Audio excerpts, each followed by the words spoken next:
Ramada room welcomes all. Thanks for stopping by, answering the call. Ups and downs are normal for some of us. Many days I beg to get off this life bus. Neon lights flicker, a shadow on the wall. Dreams on the ceiling, we run and then we fall. Sharing stories over paper cups. Wheels keep turning but never enough.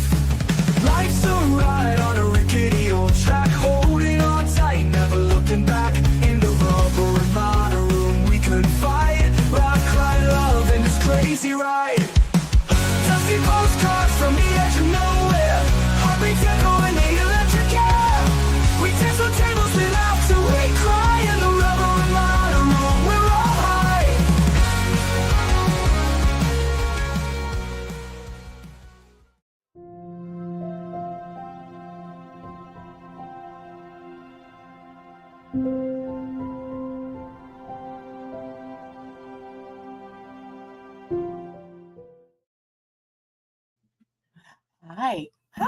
Hi. Good morning, good afternoon. What is it? It is November 11th. I wasn't prepared to start. I'm having issues with StreamYard. StreamYard's come out with this new thing that goes vertical and horizontal. So it's called Mars. It's something totally new. This is the first time I've used it. I've seen a lot of creators trying to use it, and there's been some issues. There's some issues here and there. It will work itself out, though, I am sure. Let me see something real quick here. You're lurking because you're working. Okay. Well, I want you to have a beautiful day at work. Have me in your ear. We're going to get through this trial eventually. We're just doing it piece by piece by piece because we're reviewing it. We have no rush time. We're here to chat. We're here to hang out. We're here to enjoy each other's company. And what does that mean? It means we just have a community that just talks about true crime. Now, I will tell you, anybody on the replay crew and all that, Sunday's stream was not my normal stream, although I kind of did enjoy doing it. I am working on putting together a stream for tonight. It will be a late night stream. So if you're not interested in trauma, you're not interested in me giving my mommy opinions to one young creator, don't tune in. Don't bother. But hey, if you want to listen to me act like a mom and give this young lady some motherly advice when I review her tonight, join the crowd, join the party. It's all in good fun. I will tell the story how I ended up watching her and how I ended up becoming interested in that. So if you don't mind, if you're not subbed to the channel, please give the love. Words, Sheila, they're hard today. Like the words again, Sheila. Like the channel, subscribe, turn your notification bells on for all things Rubber Ramada, because you don't never know where we're going to go. I'm going to continue to work on this channel and build and grow on this channel for now. I will start doing more true crime on the Crime Time with Sheila channel. I do want to let everybody know that. I will start doing more on that. I want to complete this trial, though, on this channel. I want all of this trial to be on this channel. So once I get this trial completed, we will transition over, and all of the crime stuff, the documentaries, the heavy stuff, the crime talk stuff will be on Crime Time with Sheila. And I will dedicate this more to just a little bit of everything. We'll watch body cam videos. We'll watch all kinds of shit for me to review. Y'all know me. I'm mouthy. I got things to say. I have discovered my voice. For years and years and years and years, I was bullied. I was kept quiet. 5 years ago, when I turned my life around, guess what? I have a voice. And I've learned to use it. So with that, I plan on using it. Let's slow down. Let's back up and see who's all here. We have Hannah. She's lurking because she's working, and that's okay. we all have our jobs. I just enjoy being here. Case one sitting in here. Look, we got Cindy. Good morning, Cindy. You finally got your accident report. Oh, that's so wonderful. That is wonderful. That means you can move things along with all that. I hope that all works out for you. I've been worried about you. I really have, Case one. I've been worried about you. I've been thinking about you. And Forrest has come into the house. Hello, hello, hello. So, and I know Lois was here earlier. She stopped by. I haven't seen Denise today. Denise is out having a good time, though, according to her Facebook posts. What we're going to start off with today is Veterans Day. Today is November 11th. I'm going to use Hio's content because I didn't put anything together.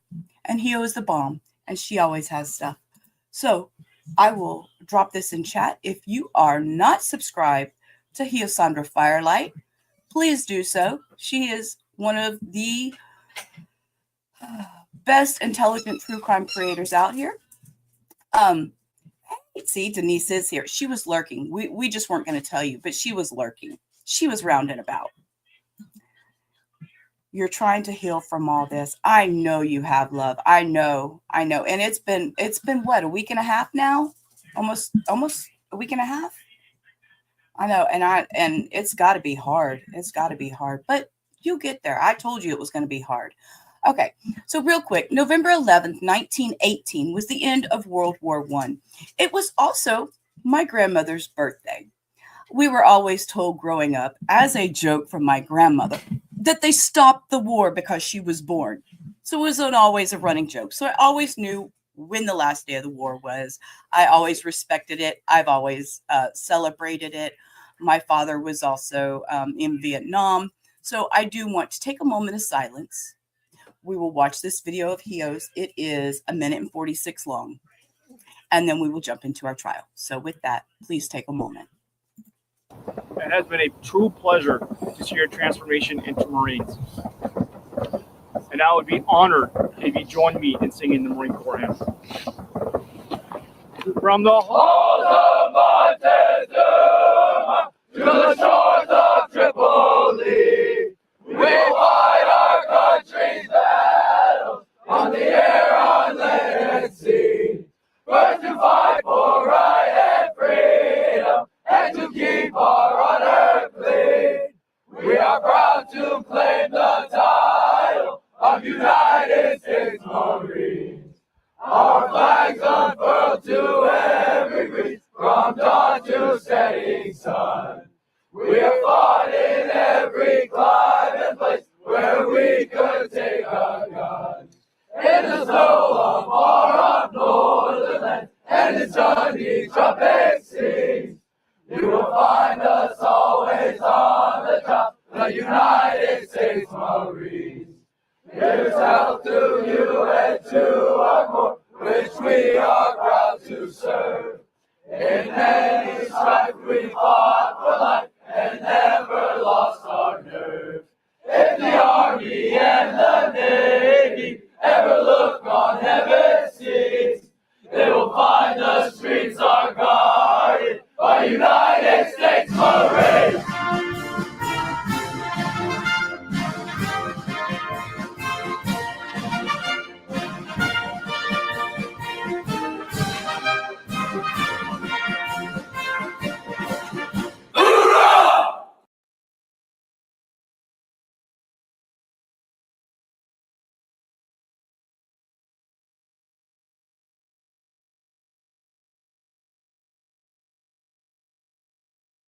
I'm over here talking and y'all don't hear because I'm muted. I said, I will repeat myself. I love Hio and I appreciate her for that. Yes, to all who served, thank you. Thank you. Thank you. So I am running both the vertical and horizontal. So hopefully it won't confuse me too much. I just want y'all to be aware that I might get a little confused though, because, and we have bark warnings and we have toy warnings today because the dogs are playing with their toys. So, okay, so we're going to go back to Alicia Andrews, Florida versus Alicia Andrews, Julio Fulio trial. we had stopped with her interrogation. She is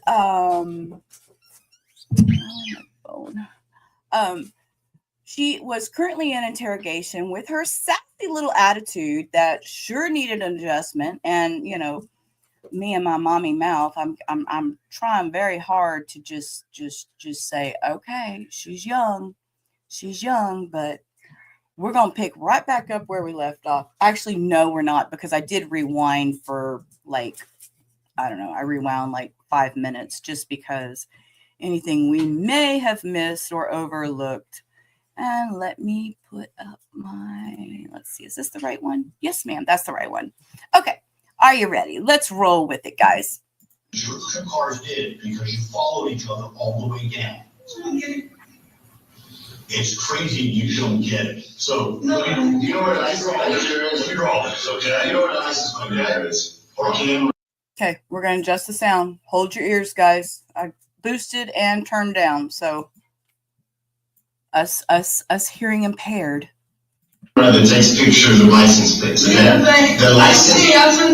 Here's a camera. Okay? You're going down the interstate right here, and here's a car. Here's a Chevy Cruze. Picture taken. You have the license plate. Right behind it is another car. Picture taken. That means those two cars are together. No, it means those two cars are traveling together at the exact same time at multiple places in the state, coming from Jacksonville to Tampa. And you're going to tell me, huh? Does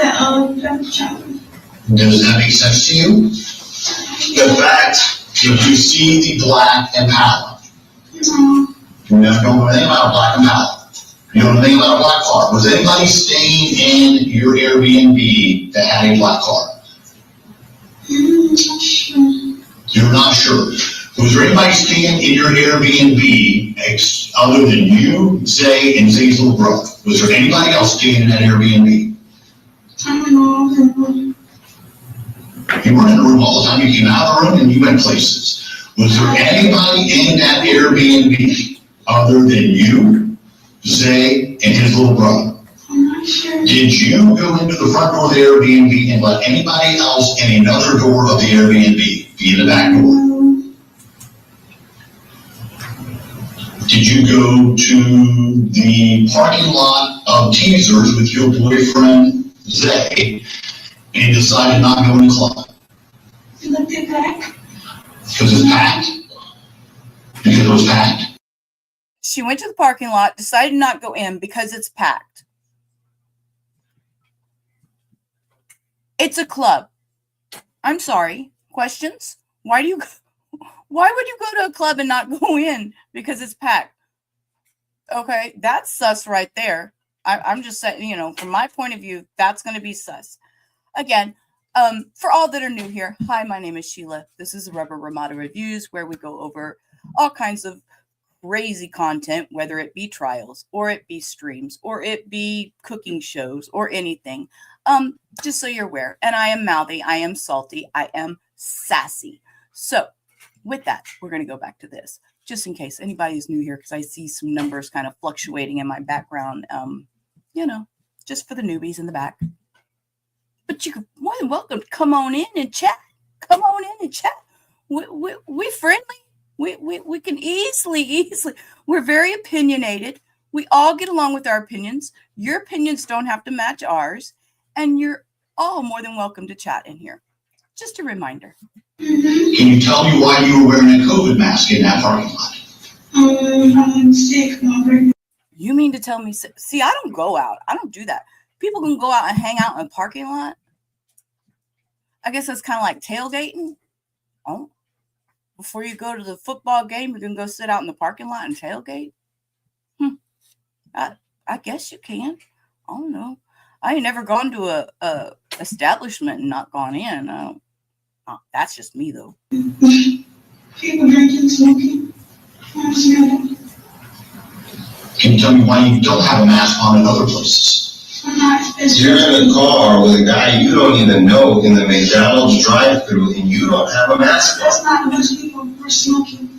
If you go into a club, remember? Your first line was, I don't want to get sick because I'm pregnant. That's what I said. A guy you don't even know? Oh, yes. And a refresher, she was pregnant during this. They did postpone the trial for her to have her baby and collect more evidence. And yeah. A foot away from you in the McDonald's drive-thru? Okay. Need you sit? Who? You were actually, That's KOIS. before you left Jacksonville, you stopped at Isaiah's little brother's house, okay? And we tracked from his house, all the way from his house, all the way down the highway, past the license plate readers, the Silver Cruise, and the Black Impala, all the way to the Airbnb, all the way to Teasers, and where Julio's performing his first show, all the way to Truth 18, where Julio's going for his after party, all the way to the homicide scene. Look at this. All the way. No, but explain it to me. Explain to me how Black Impala in your car, all the way from Isaiah's little brother's house, from Jacksonville, all the way to here. You think that's a coincidence? That Isaiah's little brother's car, because that's his car, traveling with your car. I don't know what car it is. That's a lot. Not my people. Is that Canton? You were at his house before you came down to That's Jacksonville. not Canton. You were at his house before you came down to That's Jacksonville. not Canton. Were you at his house before you came down I to just Jacksonville? said that's not Canton. That's not answering the question. It's a yes or no question. Were you at his house before you came down to I Jacksonville? told Pastor Loves. So you were at a house. Was it Black and Paul there? No. So orange on. Did you want to pull something else in? I pulled the ring and can't remember anything.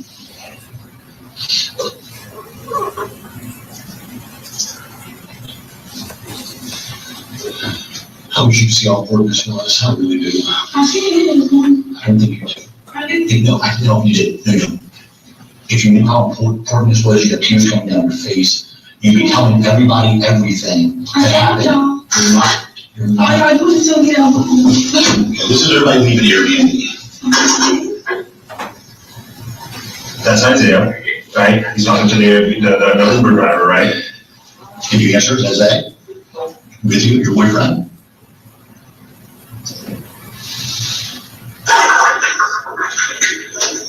There you are. So now In your favorite jean jacket. And this goes back to what we had discussed too about, that they are actually providing her with a lot of information that they would not normally provide somebody in just an interrogation room. They are giving her a lot of sorry, Lola just walked up, a lot of the stuff that they would normally keep close to their vests, So I do find that quite interesting. My 25-year-old lives in Tampa and shared some stuff I had no clue about this past weekend.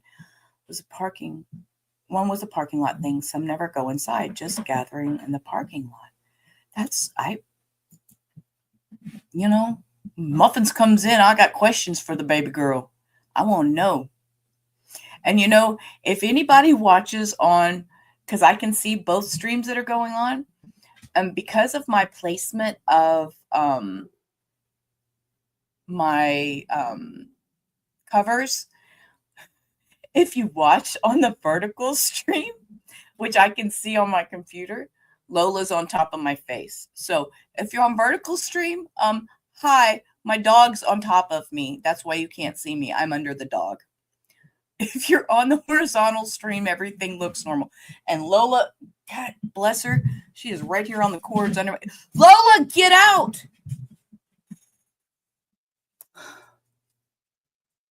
Lola, please stay out from under the computer.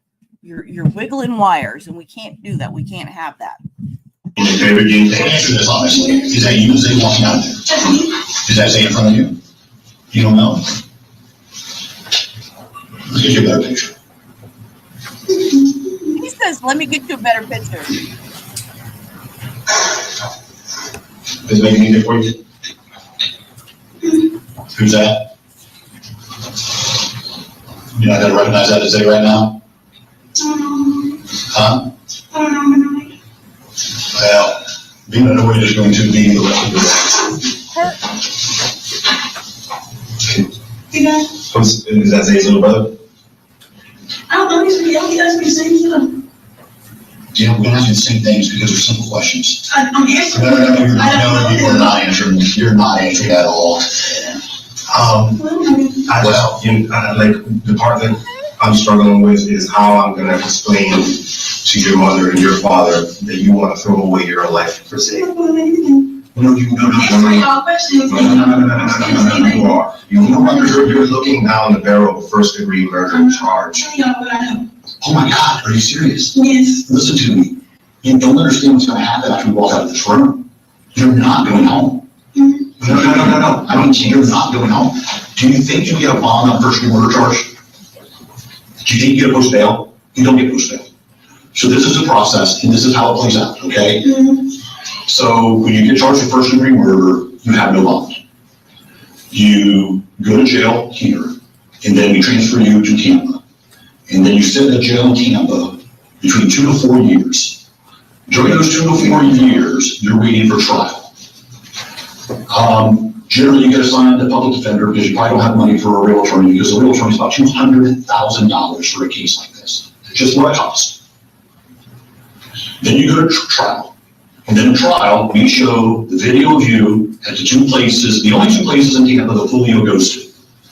Then we show you in the car you're in, because we have the car you're in, immediately afterwards, pulling into the scene where he is brutally gunned down by 3 masked men. And then you flee, and you go back to the Airbnb. That is what's shown to the jury. The video evidence, with phone records, with your lack of a statement to us explaining what you're doing in Tampa, no. So I gave him the statement. And I'm telling you, no, it doesn't fly. That doesn't get you out. I don't know what more you No. want to do. And then what happens is the jury comes back and they say guilty. That's what they say. You get life in prison. You go to prison. You live the rest of your life with another woman in a cell the size of this room, with a steel toilet in the corner with no door around it, and a little tiny sink above it. That is your life every single day for the rest of your life. You have a guard telling you when you get up. Does she even care? She's like so blasé about it and just like, When to take a shower, when to go outside to a caged yard with giant walls, when to go back to your cell, and when to go to bed. And the next day, they open the bars again, and the guard tells you what to do every part of your day. If you backtalk, you get lit, you get put in solitary confinement. You get food taken away from you.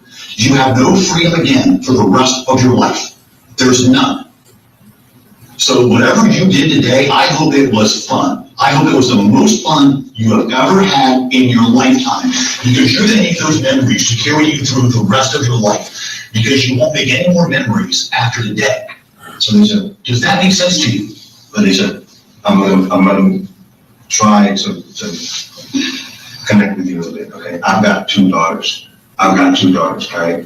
Your parents do not want to see you through glass until the day they die, all right? If this was my girl in this seat, okay, I would beg her, be honest, tell the truth, get yourself out of this situation, okay?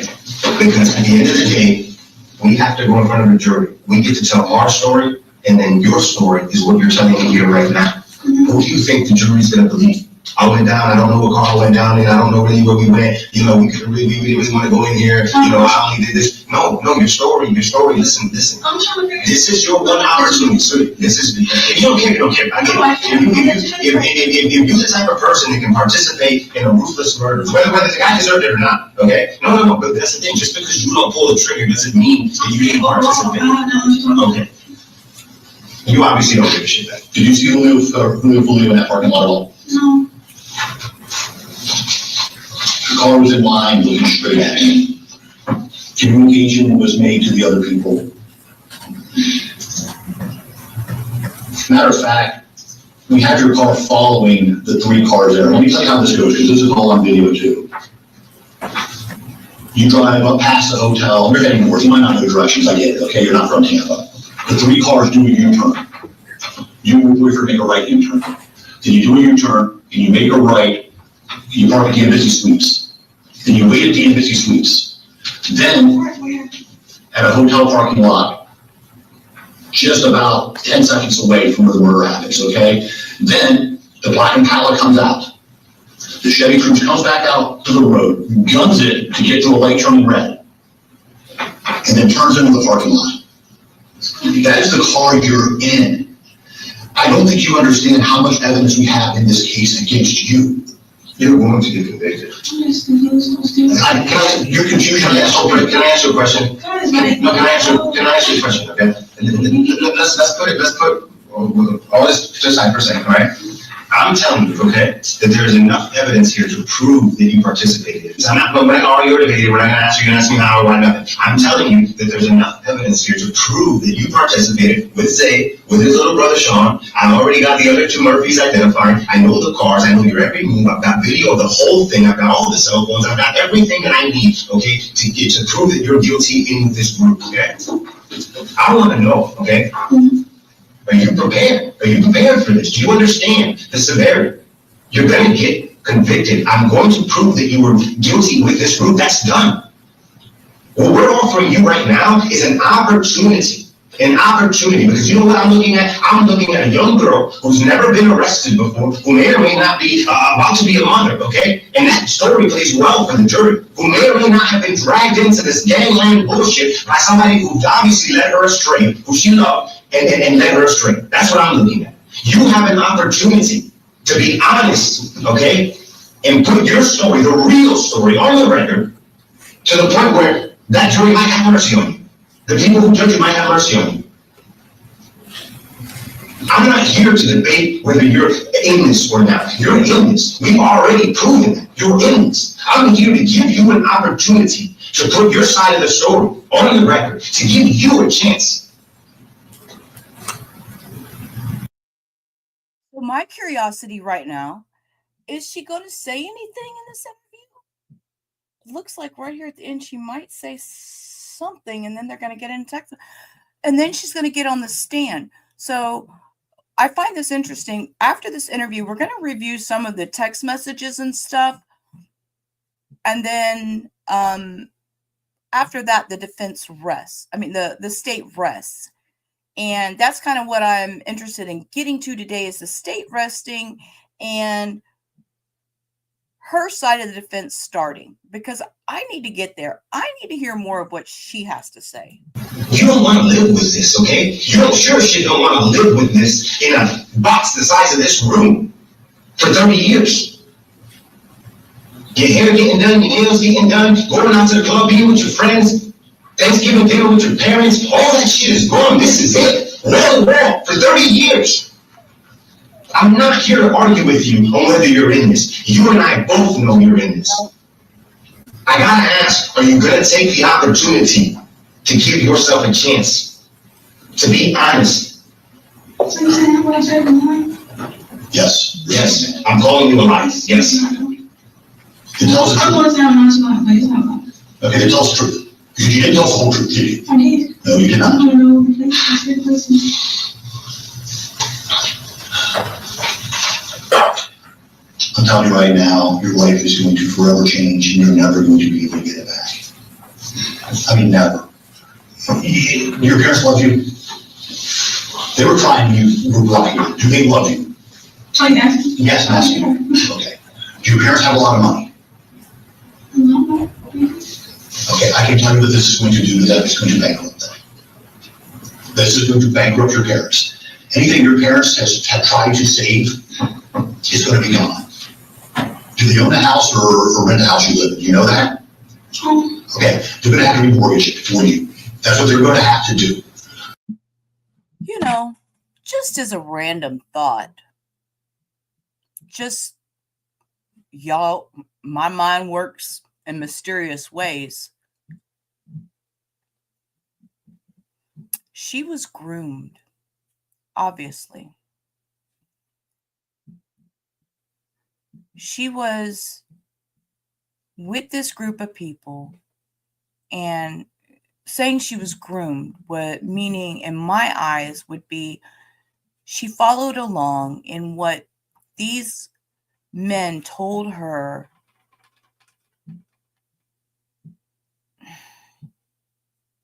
trying to think of my right words I want to say.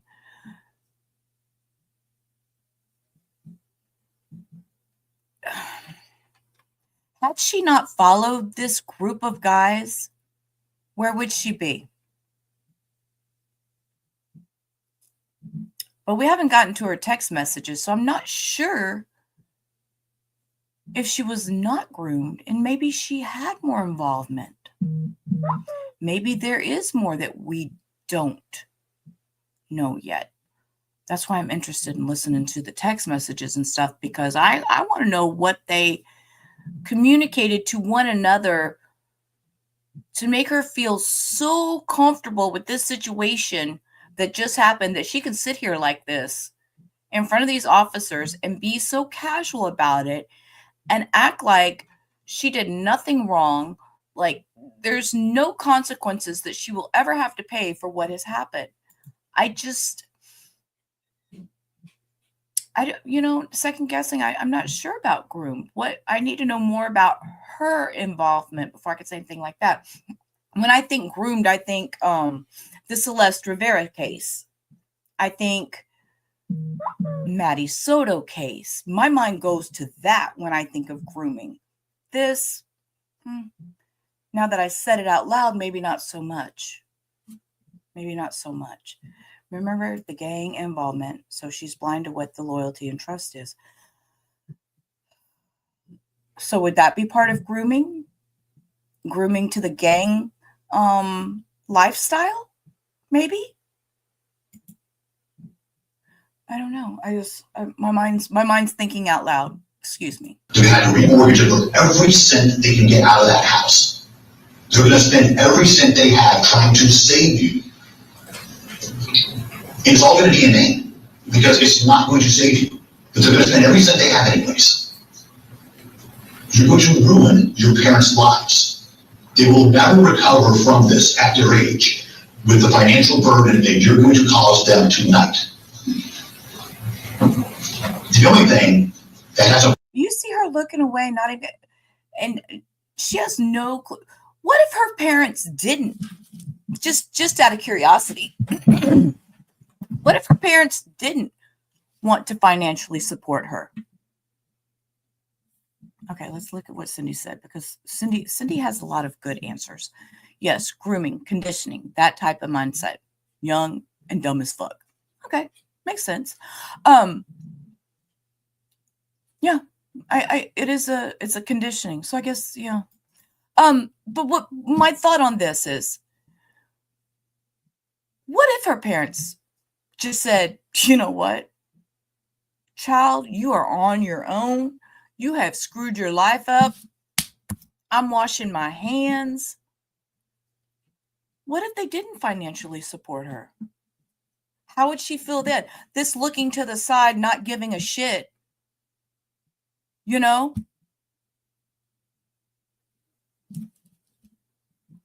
I mean, I love my child, but if she come to me and said she'd do all this, I'm not going to financially support you. No, ma'am. I'm sorry. No, your involvement, you did this, you figure your own damn way out of it. I love you. Not going to change my feelings for you. But financially going to support you and all that? No. Love you, muffins. No. prayer of helping you out is to tell the entire truth. Let me show you who you're going to ruin your parents for. Look, take a look at the photos. Take a look at the photos. Let me show you who you're choosing over your parents in your life.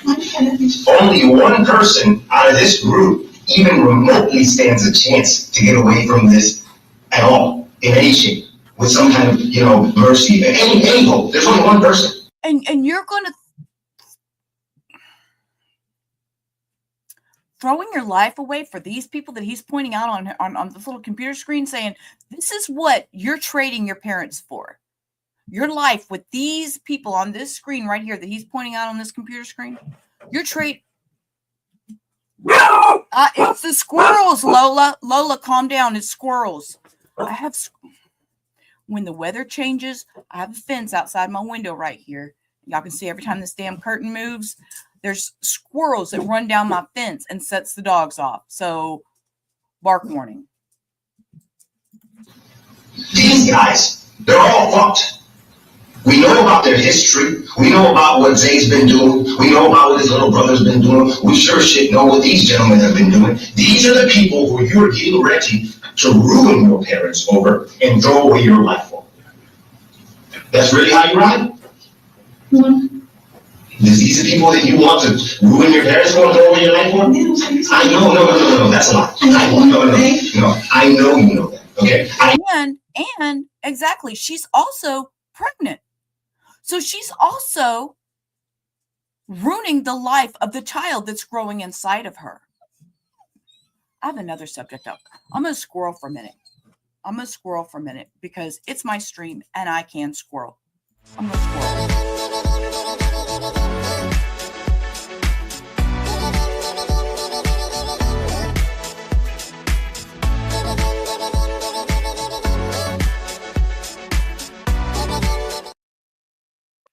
Yes, those are squirrels outside that window that I keep talking about.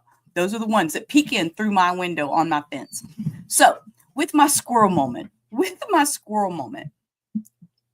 okay, there is a new documentary. Well, it's not a documentary. I think it's more of a drama series type thing. I'm not even sure what it was on that I was watching. It's The Baldwins. And I only watched the first 2 episodes of it. I don't know if it went any further. I didn't really care to watch it any further. It was interesting in the moment. It was over the weekend. Hector and I were looking for something to watch. And the first 2 episodes were about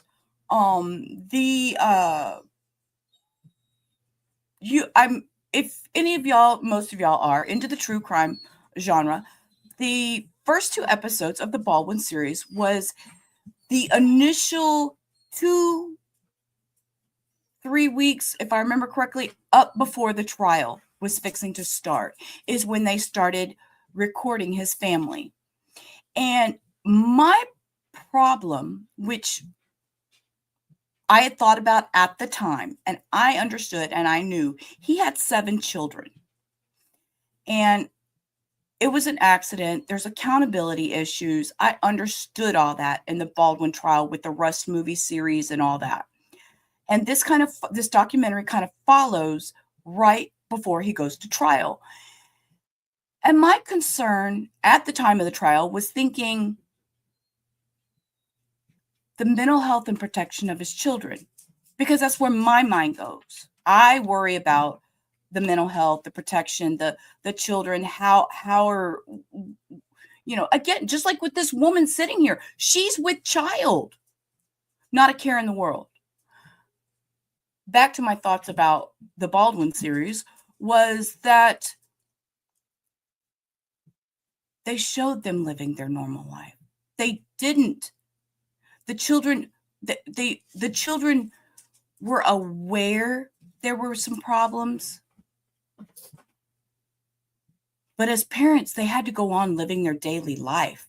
They had to go on and continue to have a normal life. And it was really interesting. So the first two episodes of that gave me that inside look that I needed as a outside viewer to see that there was normalcy there for those kids. There wasn't a lot of chaos. Yes, they did, they have nannies and all that stuff. But the parents didn't let the kids be traumatized over it. I'm sure they have trauma issues they have to deal with. That's a given. Oh, hello. Well, hi. Come up here and push me out the way. Mommy's talking. You can't just... excuse me. Thank you. So it made me feel better in my heart being able to see that the kids were well taken care of. So that's where I wanted to go with that. That was my squirrel moment. So if you get a chance and you have any interest, the Baldwin series, it does seem like a good series. I only watched the first 2 episodes. Hector's not into that kind of stuff. I'm sorry, I got to fix my chair back since I was rudely pushed. He's not into that kind of stuff. So I'll watch the rest of it on my own time. But for the first 2 episodes, it did help fill that curiosity that I had. You believe at her age and her environment, her friends' mistaken loyalty, she's young, arrogant, and ignorant, in my humble opinion. Well, we all have opinions, Cindy, and I like that one. And I think it is her environment. You know, I'm trying to mind my words nicely. I have some really sassy words that I'm trying to I mind. know that you know these two for sure, and I know that you saw these two at the Airbnb. I know it. I can prove it. Whether you want to lie to me about it or not, that's on you. No, I didn't. These are the guys that you're willing to ruin your family for? That's what's happening. That's what's happening. That's what's happening right now. You're doing it. These are the guys that you're willing to ruin your family for. Your mom was very nice to those deputies that were out there in her house earlier, those officers, okay? Mm-hmm. She's a good lady. Would you agree with that? Yes. Breaking her heart won't even begin to describe what you're going to do to your mom tonight. It won't even describe it. Mm-hmm. Parents are never the same after this. They're never the same. Their life is ruined. It's generally easier if the child passes away than what they're going to go through on this because of your decisions. Mm-hmm. They're going to know you're there. They're going to know they can't see you. They're going to know they can't touch you. They're going to know they can't spend a holiday with you ever again. People in the family are going to pass away. And there's no wish you could be there to mourn with them or go to a funeral. And they don't let you out because they're probably ever. Your parents will pass away. You won't go to their funerals either, just so you know that. Your parents will not live as long as they were normally going to live either because of grief. Grief has a terrible effect on people. What I can't understand is how you're being that selfish. As an adult, he is explaining this to her in a very precise and honest way. Now, as somebody looking in, it seems a little harsh, but it's the truth. So No, you absolutely are. Because the truth, what really happened down there, you telling us that's free. Mm-hmm. That doesn't cost you a cent. This is going to cost your parents everything. Absolutely everything on this. he's saying that, but that's only if her parents support her and actually go behind her. I don't know that they do. I don't know that they do. Cindy says, the sad part for me is if and when she realizes how dumb she's being, she will regret it all, and it'll be too late for her, her parents, her child. So very sad. It's just not getting through to this girl. It's not getting through. I mean, I want to bonk her on the head. Wake up, girl. Oh my God. Stop. Y'all stop. Really, don't do that. Not at my computer. No. Tough love at its best. Her lawyers didn't like her being, oh, they did. I'm sure they did. No, y'all, hang on. Let me go grab this toy and throw it so they'll go away. Take it, go.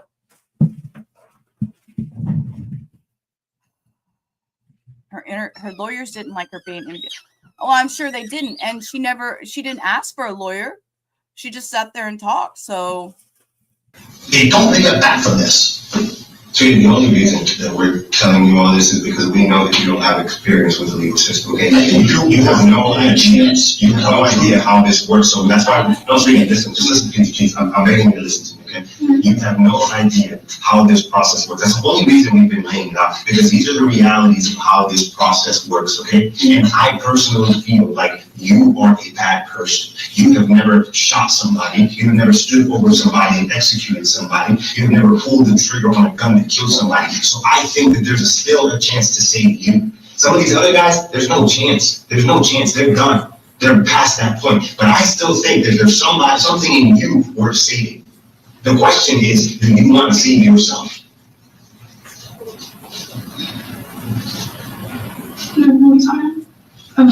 Well, I was going to say, like, everything I say I'm lying, so. Just because you are. everything I say, y'all say I'm lying. Well, ma'am, you're not telling the truth. You're not opening up. Right. She doesn't think she did anything wrong. They're trying to educate you on the law that you being involved is just as illegal and has consequences as much as you actually pulling the trigger. And ma'am, he's trying to help you. Listen to him. If I'm telling you all on the sideline. Hey, you're saying you're on the sidelines, okay? That's fine. The sidelines hear things. The sidelines see things, okay? So let me ask you what you would tell us what you saw. So when you would say we're in the parking lot, and he's using your phone, we already agreed on that, correct? And then open it up at your face, it looked like, to me. Password, okay. And he's holding the phone talking like that. What words are coming out of his mouth? What does he say? You're right beside him, shoulder to shoulder. Yeah, I'm looking at it. No, you're not. No. You have every excuse to not tell the truth. I swear. You're using every excuse to not tell the truth. See, this is what I'm talking about. So tell us what he said. I don't know what he said. You're lying about the Airbnb. I'm lying. Yes, you are. I was asking. You were the only one. You're trying to protect Zay. You're trying to get it. I get it that you're trying to protect What's the Zay. side of your neck? What's the side of your neck say? Everything I'm saying. What's the side of your neck say? What, this? Yeah. Princess. Princess. Okay. Listen. If you're truly What? It says princess on where? On the side of her neck, I think is what? yeah, Princess. princess. Okay. Listen. If you're truly on the sideline, and that's what you want the people who are going to judge you to believe, okay? They know, they're not dumb. They know that the sideline hears the conversations, the sideline sees what it is in front of their eyes. That's because great minds think alike, Cindy. You know. Us great minds think alike. It happens often in this chat, doesn't it? We know because the video shows that you are standing shoulder to shoulder with Zay while he's talking on your phone. Okay, so we know because you're shoulder to shoulder with him while he's talking on the phone. We know that you heard what he said. They're not going to believe that you didn't hear. Okay, we know that you're riding around in that car with him, shoulder to shoulder, with only the center console in between you, while he's communicating with little brother and the shooters. Okay, and they're going to want to know, huh? I don't know what you're communicating. We heard what he was saying. No idea. She says, I don't know who he's communicating to. Ma'am, feed that crap to another bird. You're going to protect That's Zay. surroundings. You're going to protect Zay. And I don't know why I think there's a lot. You have to watch what's going on. So you talking to two grown men who've been in this Yeah, game that's what I'm too saying, y'all. long. Like, does that make sense to you? Does that make sense to you? If somebody told you I'm in the car with somebody and you talking on the phone the whole time, oh, that's not that, hear that? I hear what you said. No. That makes sense to you? How does that make sense? About food, I guess, but I don't know. I'm here. I'm right here. I'm right here. This is boom. Hey, just going up to the hotel. No, turn around one more time. Hey, park real quick. Oh, he's in the passenger seat. Aim for the passenger seat.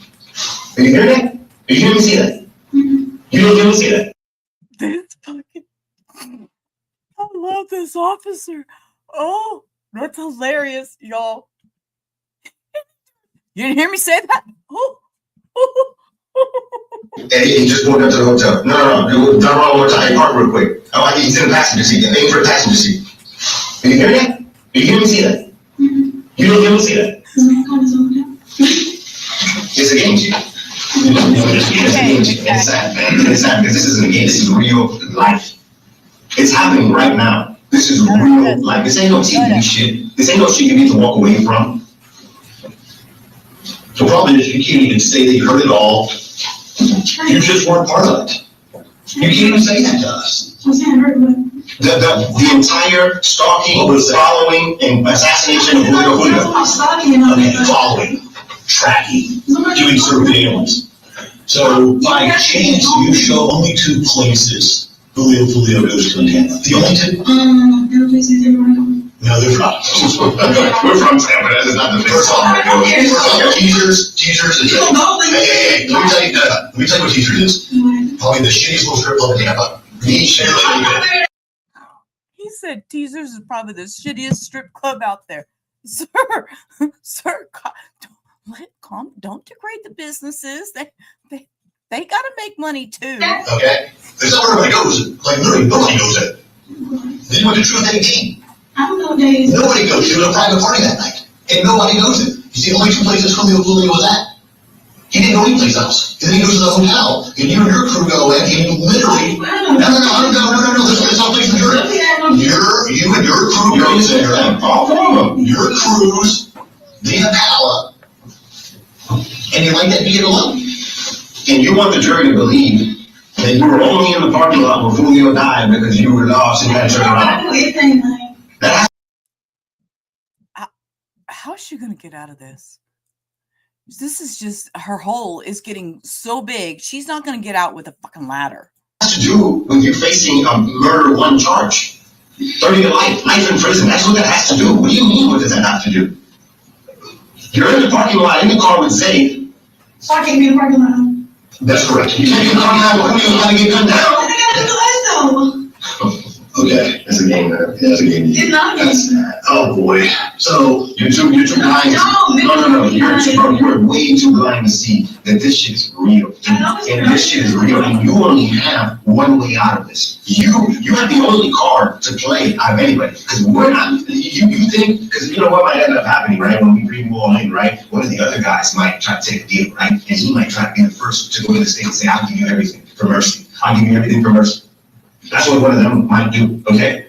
But right now, the way it stands, you have the only card to play by being honest with you. If you are truly on the sideline, Like I said, then be honest. I was on. Do not be honest. Y'all asked me the same question like 10 times. Because we know you're lying. You know you're lying. I know you're I'm lying. not lying. No, let's stop debating that. I don't even want to debate that anymore because the evidence proves it. The evidence proves you're lying. I'm not saying. And if I don't get you, Well, we're only saying it because it's the truth. you know, We're only saying it because we would like for you to find a better way in all of this and tell the truth. I told my truth. Well, I can tell you this, You keep talking about you're going to end up being charged with first-degree murder. That's gonna happen. Your life is going to be done. There is going to be nothing else for you ever again. Now, here's the saddest thing about this. The majority of all the evidence right now is against you. It's because of your phone. You've identified yourself on video in that parking lot. I guess it's not rocket science.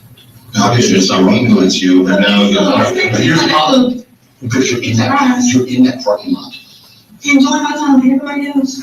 Sweetie, you know what the irony in this is? It's kind of like crazy to me. You're gonna be the first one. You're gonna be the first one. The rest of them fall. They're falling. Isaiah's day's coming. The SWAT team's gonna hit his house. And saying with his murder warrant for Julio too. That's coming. Okay. But guess who gets the honor of being the very first one? Because of her phone, because of the video. Guess who gets the honor of being the very first one to be officially charged and arrested and booked for the murder of Julio? You. You go down first. That's some fucked up shit, man. They put you in this situation, and you going down before them. Shit, we might even get to the point where we go to trial, and some of them beat their charges. You won't. You won't. You won't. Ain't that some fucked up shit? If 2 or 3 of those guys end up getting off on this murder, you gotta do life for it. Fucking Rashad having a good old time on the fucking block. Drinking, smoking, having the time of his life. Okay, that's all right. You don't have to do that. No, you choose it. Got you. Gross 187. You follow him on Instagram? Mm-hmm. 1 to 1200. Friends with Zay and ATK. You know we have your Instagram. We have all of it. Dude, we got your Instagram, we got your fucking iCloud, we got all of it. I'm a week away from reading every single text message you sent on your phone the entire time. All of it. This case is only, right now we're at the point, but this case is only going to get stronger and stronger and stronger against you. I'm going to read every message you sent. I'm going to see every photo and video on your that's on your device. I'm going to know all of your Instagram posts, all of them. I mean, no, listen to me. I'm going to get to present all of that to the jury, and you know what the jury is going to hear from your side?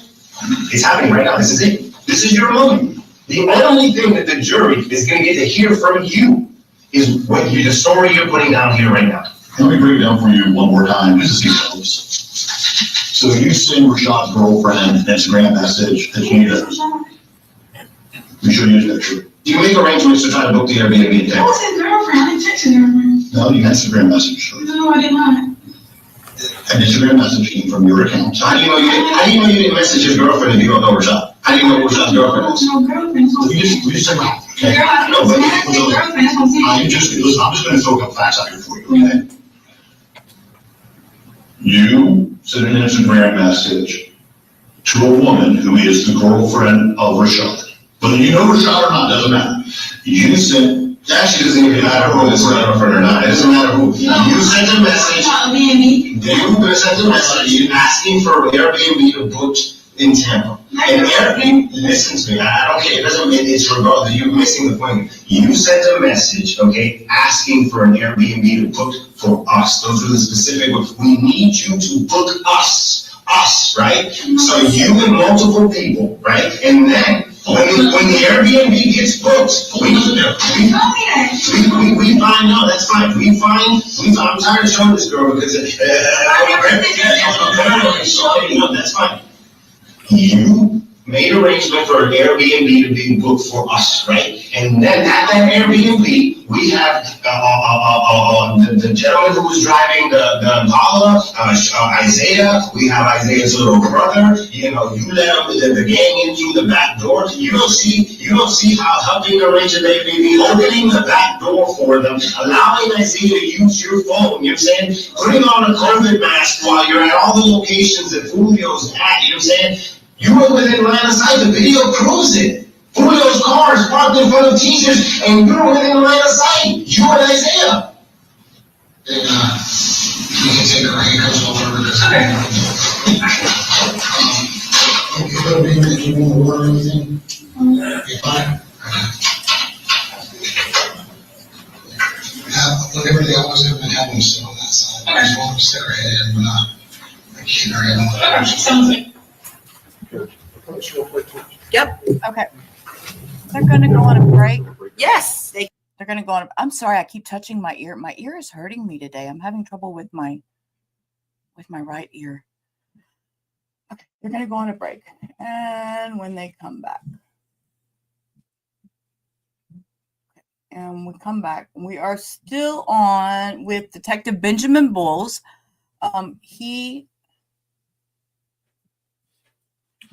I'm sorry, we're not Detective Benjamin Bowles. We are Detective Ramos. Where did I come up with Bowles from? I don't know, but it's Detective Ramos. Consider this evidence. All right, very good. You may continue. Thank you, Your Honor.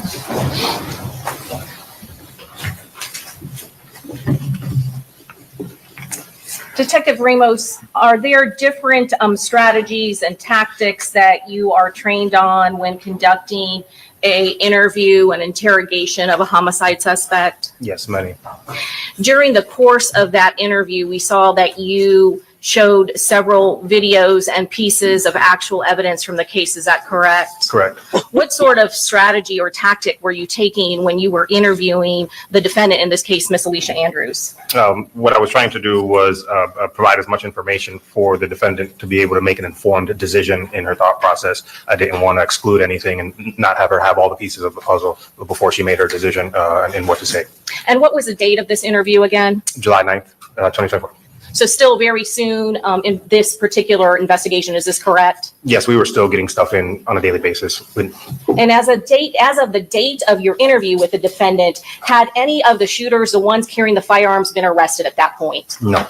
At any point, had her boyfriend, Isaiah Chance, prior to that interview, had he been arrested, had probable cause been developed to make an arrest for the homicide of Charles Jones? No. And why were you emphasizing the consequences of that particular result of the evidence that you had in the case at that point to Miss Andrews? I had the information that she had never been arrested before and obviously hasn't been through this process before. So again, it's you know, it were me in that situation. I want to provide as much information to somebody who doesn't have experience with this so they can make an informed decision. I want to ask you about some of the items that you were showing her. That first video that you showed her, what video was that? The Ring camera footage from the Airbnb that the defendant stayed at. Is that the same video that we've shown here today in court? Yes, it is, ma'am. And did she identify herself in that Airbnb video? Yes, she did. At some point, did you show her a video of the McDonald's? Yes. Did you ask her who was the driver? Yes. Did she ever, in the entirety of your interview, provide you with the driver's name? No. Did you ask her about why she was wearing the COVID mask? Yes. And what did she say in reference to the mask? Two separate things. At first, she said that she was worried about getting sick because of her pregnancy status. And then the second thing was that she uses it to block the smoke at clubs. I'm going to show you State's Exhibit number 78, the McDonald's video.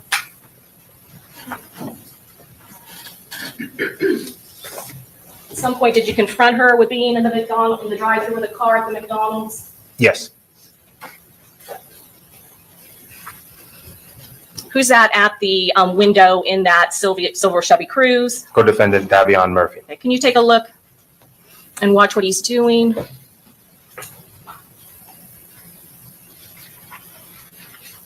Oh, no, but let me make a comment right here. This lady over here, right down here, with this cash register wide ass open, keeps talking. Man, we don't leave registers open that long with change in them. That's not acceptable. I don't know if McDonald's has a policy or not. But, ma'am, you do the change and you close the register. I've already been sitting here it's been 5 seconds, I think. Don't do that. We don't do that. Can you tell us what he's doing? He appears to be smoking a black and mild. Okay. Why is the register open? I have questions.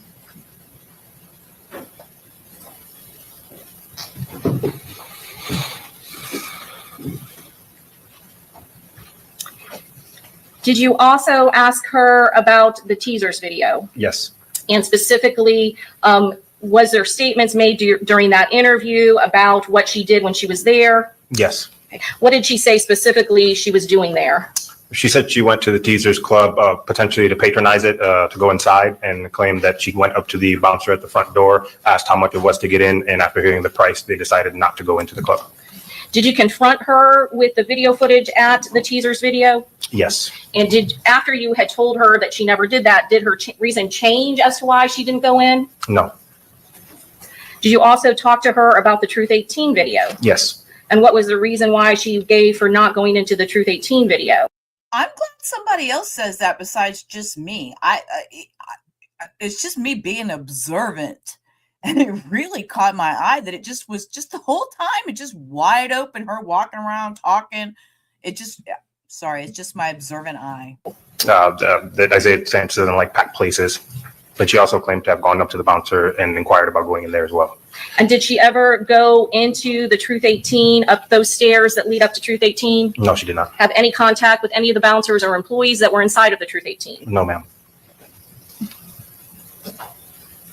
At some point, did you show her the cell phone mapping on your computer in that interview room with her? Yes, I did. And what was the point of doing that? Again, just trying to get her all the information so she can make an informed decision. Did you show her photographs of Sean Gathright? Yes, I did. Did you pull them up on your computer, on your laptop, and ask her whether or not she knew who this person was? Yes, I did. I'll show you State's Exhibit 36A, State's Exhibit 36B. Is 36A the photograph that you showed her and pulled up on your laptop? Yes. And did she say or give you any information as to his identity? She said she had no idea who this was. At some point, who did she say she was staying at the Airbnb with? She said the only people staying at the Airbnb were her boyfriend, Isaiah Chance, and who she referred to as his little brother. Did she ever identify who the little brother was? No. When you showed her that photograph, State's Exhibit 36B, did she ever say she knew anything about him? No. And did she say could she identify who was in 36B? She said she didn't know. Okay. How long is the trip from SeanGathright's house to that Airbnb? Approximately 3 to 4 hours. How long was she in Tampa at that? I'm sorry to interrupt. From the time when she arrives at the Airbnb until the time that she leaves the next day? Approximately 17 hours.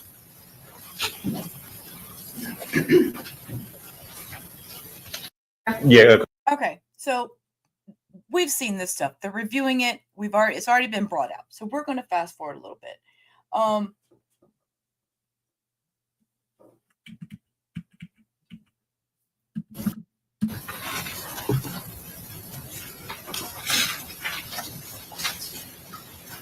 going to show you one more exhibit of the accounts that he's looking for, fellow accounts of Instagram.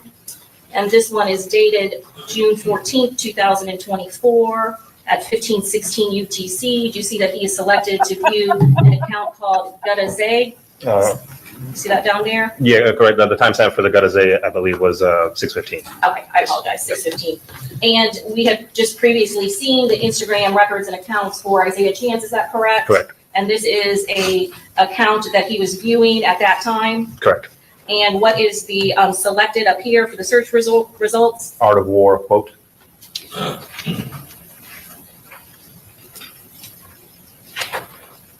Were you familiar of Rashad Murphy's Instagram postings after the murder of Charles Jones? Yes. Can you tell us what this is? Yes, this one was posted by Rashad Murphy's Instagram account on June 23rd, 2024 at 09 UTC. So subtract 4 hours. It was at 5 a.m., 20 minutes after Mr. Jones was shot and killed. And what is it? A black screen with 4 laughing, crying emojis. That's messed up. That's messed up. Was this another posting from Rashad Murphy's Instagram account? Yes, it was. And what time does this happen? This one happened on the day of the murder at 12:10 UTC, so approximately 8:10 a.m., several hours after Mr. Jones was killed. And again, what is it for the record? A screenshot of Tom Brady and Bill Belichick celebrating something.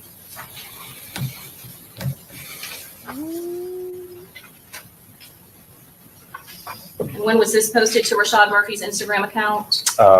This was posted around the same time, June 23rd, 2024, at 12:18 UTC, so 8:18 a.m., several hours after the murder. And do you recognize who's in this photograph that he's posted to his Instagram story? I can't recall the name, but JSO told me this was another person who was killed in the war between the two gangs.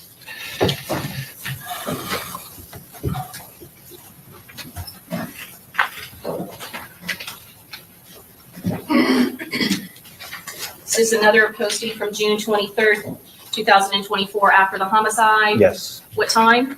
16:14 UTC, so approximately 2:14. Prosper and Junior, good day today. 187 babies. What? 15 p.m., the day of the murder. And what does it say? It's a black screen with Prosper and Junior G Day today with 187 babies. Are you familiar with Prosper and Junior? Yes, again, 2 members that were killed in the gang war some time ago. Do you remember who they are? Prosper was a long time ago. I can't recall the names at this time. I'm sorry. Okay. Hey, Mustang. Welcome in, love. Good to see you here. And then this was posted on June 24th of 2024 on Rashad Murphy's Instagram. Yes, And is there a song that is playing with this particular posting? I believe so, yes. And what is the title of that? Y'all know me and my Mrs. Inner Kravitz. Hold, please. I got to get my little magnifying glass. We're going to see what this is. The Creed of the United States Marine, My Rifle by what? This, oh, sir. I'm going to pay you back for that one. And then if I turn this way, can you see what he's taking or what he's posting to his Instagram? Yes. And what is the title of it? This is the Rifleman's Creed from the United States Marine Corps. What a messed up thing to post. Dude, I mean, all of it's messed up, but dude, come on. Hey, Dandy, welcome in.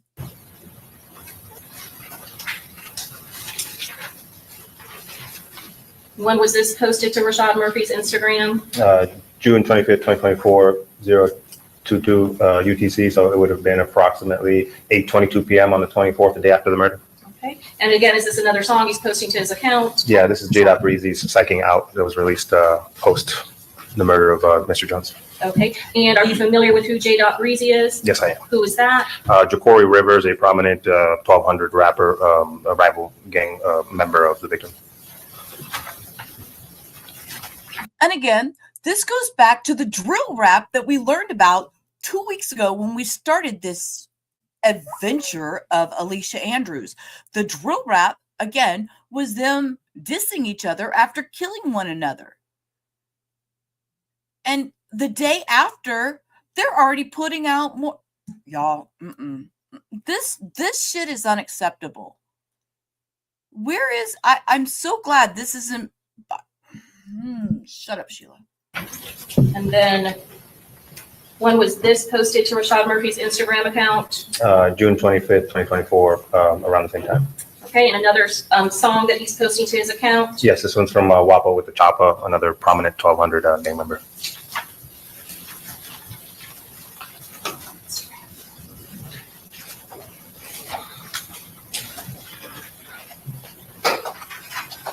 And at this time, we're going to introduce into evidence State's Exhibit 93.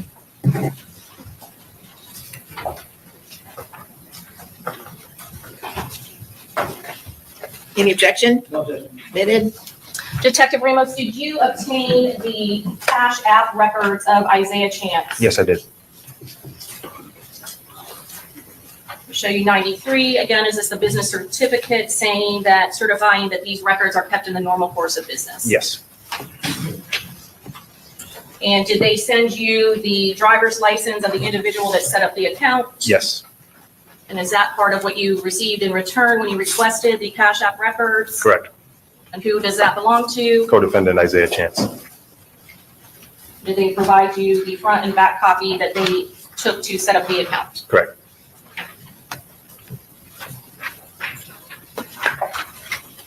This is the first page of the document. Let me blow that up for you.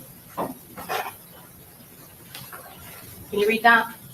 Y'all remember, my big screen that I can see everything is over here. So that's why I pivot and I look, because then I need to see it up close. I'm going to get my magnifying glass out and we dissect. Yes.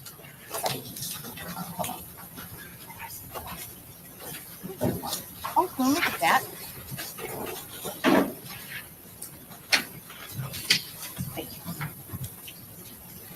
Can you tell us the identity of the verification name? Yes, Isaiah Jermaine Chance. And then does it also list the addresses associated with the account? Correct. And does the Cash App allow for a user to have a display name? Yes. Is this a display name history for Isaiah Chance? Correct. Does it show the different times in UTC time when he has changed his display name? Yes. Good. And what was his original display name? Original display name was Isaiah. And does he eventually change it to reflecting his nickname? Correct. And then is there another point in time on October 17th of 2020 where again he changes the name but his nickname is incorporated in it? Correct. Is this, did she say this is Cash App? You can change your ID on Cash App? Then I'm going to go all the way down to August 11th of 2023. What did he change his display name to during this time period? Mr. Rich Off War.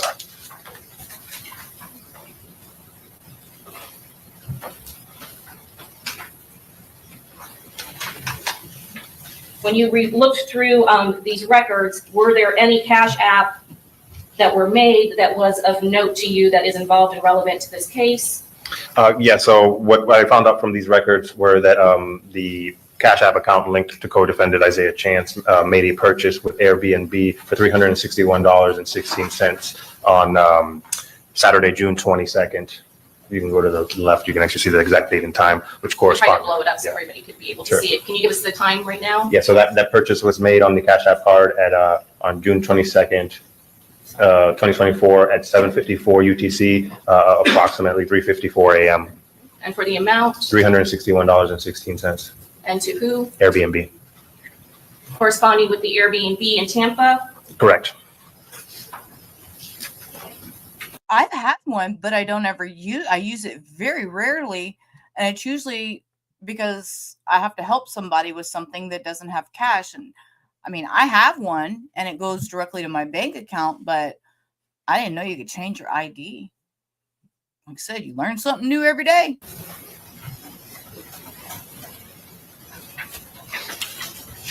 And then these records also show attempted payments when users of the app are receiving and sending payments to another user? Correct. And again, the print is small, but let me go down so we can see the whole thing. Okay. Can you, and I'll go back to the date, but I don't want to go any smaller because I think it's going to be hard for you to see and read it. Sure. So let's start on this side. Again, we're looking, starting at June 26th of 2024. Does it show that he is a sender? Again, under this column, it's showing when he is sending money out of his account. Is that correct? Correct. And then does it show when there is somebody else sending money? Correct. Who is the next person right after that? Alicia. Okay, and is it Alicia A? If I blow it up a little bit more. Correct. Alicia A. And what is the date on that? June 26, 2024. Okay, and then is there another where he is paying out? Yes. And then right underneath that, who is then paying out? This is a transaction where J. Breezy is sending Isaiah Chance $390 on, I believe it was June 22nd at 5:45 UTC. Before the murder? But this is before the murder, yes. Before he is paying out to the Airbnb? Within the same time period, yes. And then right after that, underneath that, is there another person that is sending money on this Cash App? Yes. And who is that? Alicia A.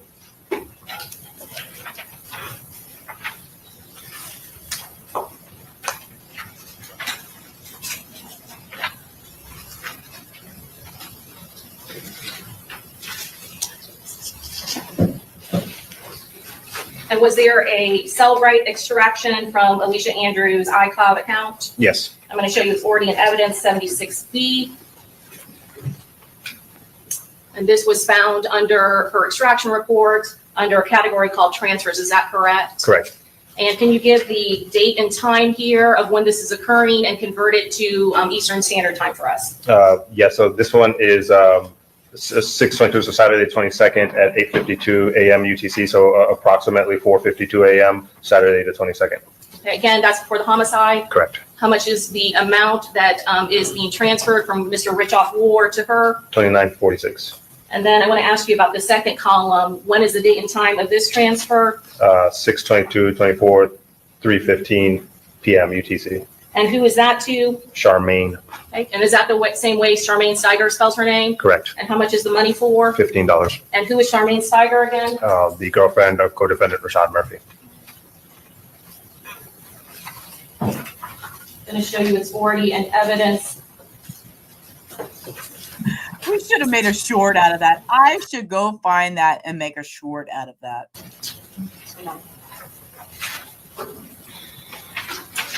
I'm going to show you its marked for identification, States Exhibit 101. Detective Ramos, did you make some still photographs from the video footage from the Home to Suites videos that depicted the homicide of Charles Jones? Yes, ma'am, I did. I'm going to show you States Exhibit 101. Do you recognize Yes. these?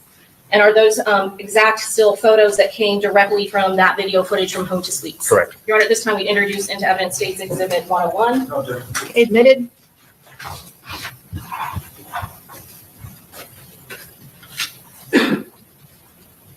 Detective, what are these? These are still photographs from the a murder scene, the cameras off of the Tesla and the Home to Suites, capturing the image of the shooter who shot the Glock pistol with the extended magazine. And in this one photograph, a still photo to the right, you have circled in kind of a yellow marker. What are you noting there? The difference in hue around the kneecap area indicating a possible tear in skin being exposed. And you are aware of the Walmart video footage from Jacksonville that was recovered from Detective Drabeck with the Jacksonville Sheriff's Office, is that correct? Yes, ma'am. I'm going to show you what's already been put into evidence, States Exhibit 100. You're familiar with these, is that correct? Correct. And do you know the date when Rashad Murphy, the co-defendant in this case, actually went to that Walmart in Jacksonville? Yeah, Friday night on the 21st. The Friday before this homicide occurred? Correct. And did you note anything about the types of pants that he's wearing? Yeah, these are still shots from a video. I got to watch the whole video. There does appear to be a tear at the left knee there, and then the boots and the belt and hood appear to be consistent with the clothing worn by the pistol shooter. Which is reflected in States Exhibit 101. Correct.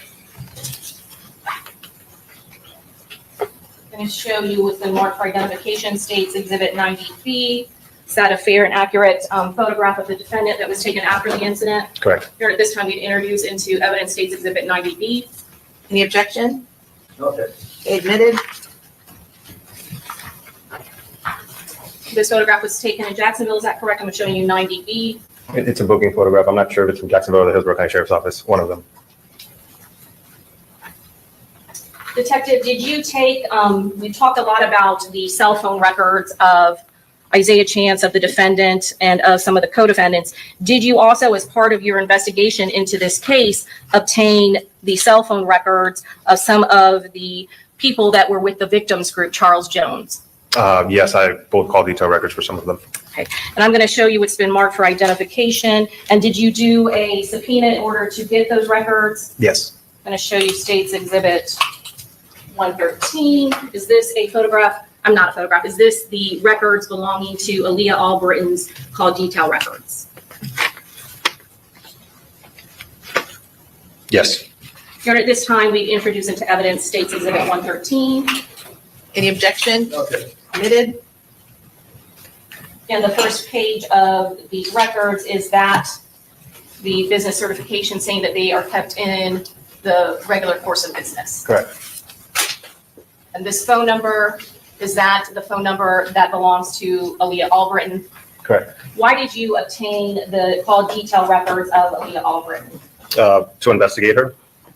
And as part of your investigation, did you go through what time period did you get for her records, if you want to take a look at it? Call detail records are always pulled for 30 days, just to get a kind of an idea of who the top callers are. But I focused in on any calls or text messages she made during the time period she was in Tampa with the victim. And looking through her call detail records, was there any communication with any of the individuals charged in this case? Any communication between her and Sean Gathright? For the entire 30-day period that I reviewed, there's zero communication between Aaliyah Albritton and any of the defendants. Did you also get the call detail records via subpoena for other individuals who were with the victim? Yes, some, yes. Who were they? Do you remember? I can't recall at this point. Okay. Did you go through those records? Yes. And again, did you find any indication, and specifically, were you looking for phone numbers of the defendant and the other co-defendants that were charged in this case? Yes, I examined the call detail records of people who were with the victim and looking for any evidence that they had any communication with phone numbers linked to the defendants, and there was none. We talked briefly about the submissions for DNA, including the submissions for the shell casings to the Alcohol, Tobacco, and Firearms National Laboratory. Did that happen in this case? Were those 39 millimeter shell casings sent off to ATF for DNA testing? Yes. Are you familiar with the result? Was that result sent to you? Yes, it was. And was there any of the shell casings, was there any DNA that was sufficient for testing and comparison purposes? No, there wasn't. Is there always an attempt to possibly try to get DNA off of evidence if you can? Physical evidence left at the scene, yes. There was other swabbings and there were other swabbings that were collected from the actual crime scene. Are you familiar with that? There was a blood trail that led from the victim's Dodge Charger into the Holiday Inn. Correct. There were also swabbings that were taken from the Dodge Charger itself. Is that correct? Correct. As the case detective in this case, you make the decisions whether or not there is any sort of necessity to send that stuff off for testing. Is that correct? That's correct. Did you take any of those samples from the crime scene or from any of the vehicles, including the victim's vehicles as well as his friend's vehicles? No, because we knew who was in those cars and who the blood belonged to based off of the statements we got. So no probative value in sending any of that stuff off for DNA testing? Sustain as deleting. I'm going to ask you now about fingerprints. Were the victim's car, were there contents that were contained in the victim's car that were dusted for fingerprints? Yes. Okay. Also, the other vehicles involved in this case, including suspect vehicles, the black Chevy Impala and the silver Chevy Cruze. Yes. Did you see and review the video footage from the grandmother's house of Sean Gathright that showed that black Chevy Impala there directly after the homicide, the day of the homicide? Yes. And were you aware of whether or not that vehicle had been cleaned? Yes, with a white rag. Again, did you send some of the prints off for testing? The prints all got attempted to run. Some of them were, they have varying results. Based on the video evidence in this case, do you know which individuals were in which vehicle? Yes. During the course of your investigation, were you aware of a firearm being turned over from Typhon McCrae? Yes. And he was an individual that was in one of the victim's vehicles, is that correct? Yes. Were you aware of other firearms that were collected from the vehicles of the victim? Yes, there was 2 firearms total, one from Tampa McRae and one from his trunk. Any indication based on the video evidence in this case that the victim or anyone in the victim's party had ever fired a firearm during the course of this homicide of Charles Jones? No. Your Honor, may I have one moment? Yes.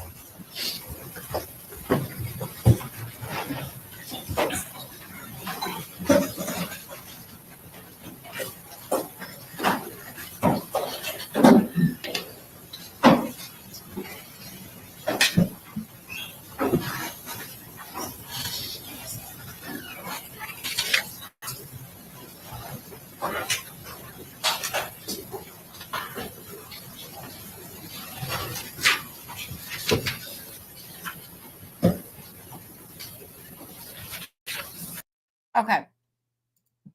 Sorry, I was sidetracked a minute there. So we're going to go on. That's the end of that day. We're going to switch over here. This is their actual day 7. We're on our day 6 of reviewing this. I fast forward a little bit till right before the jury comes in. They're going to review some stuff. I'm going to fast forward up here till we get to these text messages. And we're going to start it at the text messages, and then we will get in to the defense shortly. To figure out where Charles Jones is at that night. Yes. He's not using Alicia Andrews at that time period. And this is when they start with the cross. Correct. Right after the word cross. Is Sean Sean Gates Gathright is not texting Alicia texting Andrews at Alicia that specific time? No. Sorry. I'm sorry. Go ahead. I apologize. I think this gets a little spicy. I did probably fast forward a little too far, but it goes over the same. He's going over the same stuff that we've already seen. So I wanted to get to this part with the text message. Sean Gathright is not texting Alicia Andrews to figure out where Charles Jones is at, correct? No. Sean Gathright is not having Alicia Andrews go to the Airbnb where Charles Jones is at, correct? Is Sean Gathright having Alicia Andrews go to? No. Yeah, that's correct. All right. And Sean Gathright or Isaiah Chance or anyone is not sending Alicia Andrews to any of the nightclubs by herself to go party with Charles Jones. Is that correct? At the time that Sean Gathright is doing this, he's at the Airbnb with Alicia Andrews. At the time that Sean Gathright is texting Kyla Enright to figure out where Charles Jones is at, Sean Gathwright's device is in the same location as where Alicia Andrews is at. Correct. All right. And he's not talking to Alicia Andrews to tell her to do what he's asking Kyla Enright to do, correct? There's no communication that we found on the phone between Sean Gathright and Alicia Andrews at the time that Sean Gathright is texting Kyla Enright. All right. So this is the text. Yes. 12:30 Yes. a.m. This is after Sean Gathright and crew get back to the Airbnb from hanging out around Twizzlers, correct? Correct. All right. So he gets back, they get back. Sean Gathright sends this text to Kyla Enright. I need y'all to text back. Okay. Just because we like to clown, we are the Rubber Ramada Room. K. Swan's request. Oh, peas. Here, double Sheila. That's scary. And you see that look he just made? What did he just do?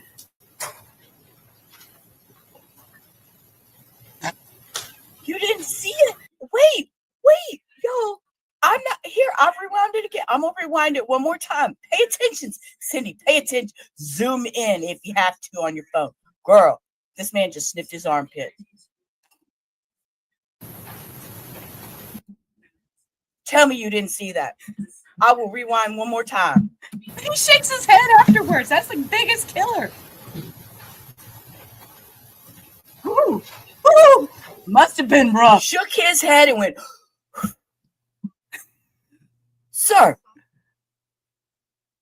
He sniffed his armpit. Okay, y'all. correct? Yes.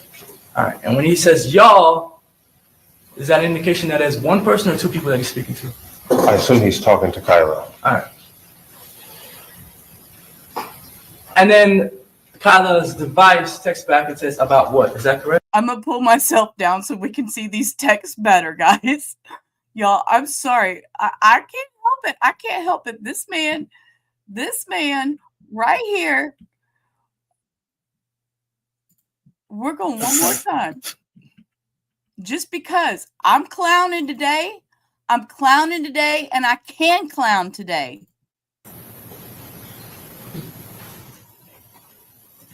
Woo! Shook his head and went,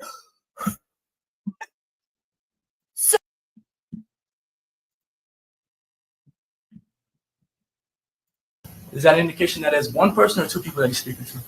I assume he's talking to Kyla. All right. And then Kyla's device texts back and says about what? Is that correct? Yes. So Kyla's not privy to any sort of plan or plot that Sean Gathright has at this point. It doesn't appear to be.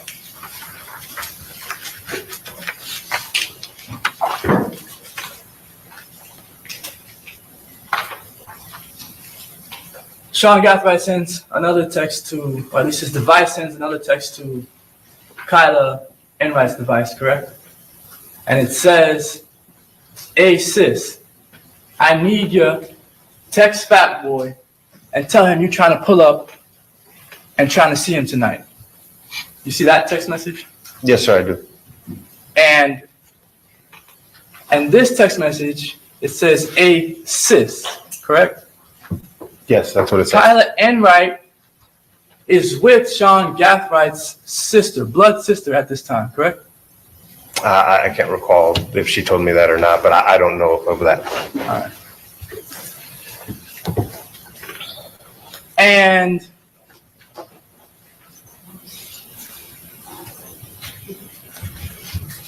the device texts back and says, "He know I'm gone. I've been FT him while I'm out." You said you don't know what FT means, right? Wait. He said the device texted him? What? He don't want to put names on who was holding the device, so the device texted back. Okay, sir. I think it means FaceTime, but I didn't know at the time that I was asked. Okay. So, you know I'm gone. I've been FaceTiming him while I'm out. Right? So whoever is talking to Sean Gathright on Kyla's device says that she's been FaceTiming someone named Fat Boy. Correct? That's what this would suggest. All right. And then Sean Gathright says he in Tampa right now. RN is right now, I'm assuming. Yes.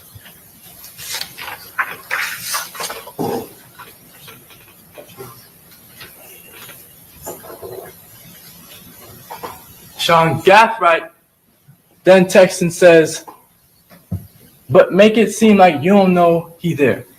Is that correct? Correct. This is at 12:36 a.m. Correct. All right. And so Sean Gathright is telling whoever is texting him from Kyla's device to be deceptive about her reasons for contacting Fat Boy. It would appear so. And then he says he at a B&B with 6. 6 stands for 6 block?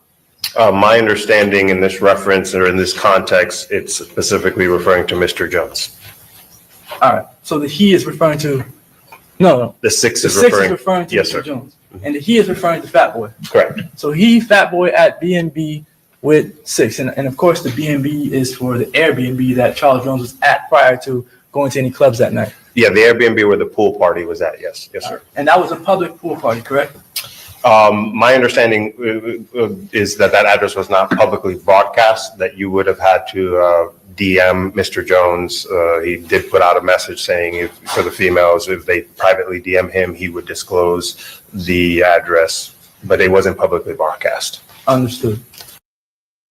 Well, if that ain't some hoish stuff, y'all.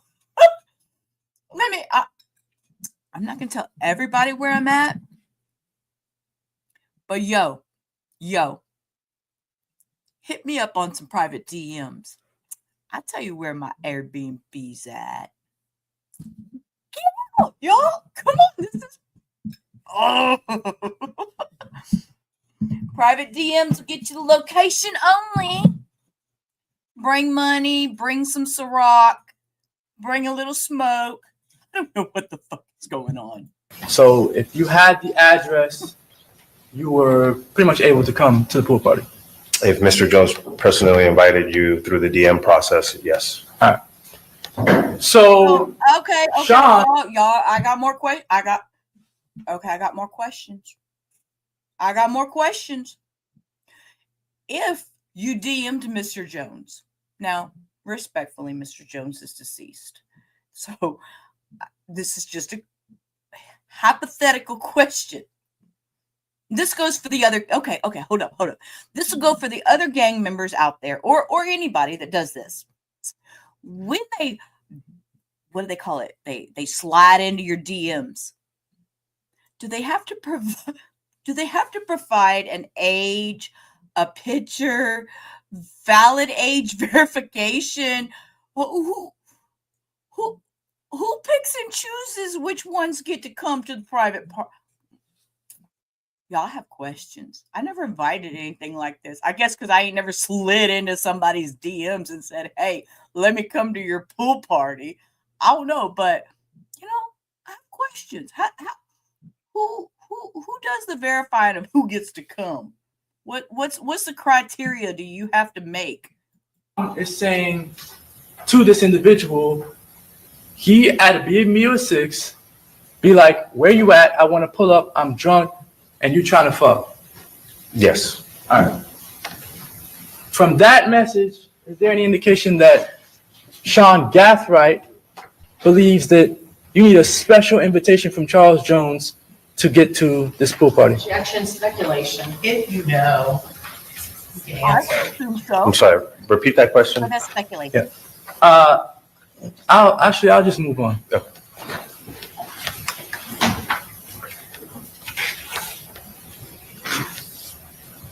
And Welcome back. before I move on, this individual that he's telling to do this, to pretend like they're drunk and that they want to have sex with Fat Boy, that is either Kyla Enright, his girlfriend, or his sister. Is that correct? The belief was that it was Kyla Enright because it's Kyla Enright's phone number. I interviewed Kyla Enright and she told me she doesn't remember whether she sent these messages or not. Okay. Dude, what kind of friendship is that? Did you send somebody a message like that? I'm gonna pull up. I'm drunk. Wanna fuck, ma'am? And then Sean Gathright says, "Never mind. That's at 12:39 a.m. Correct?" Correct.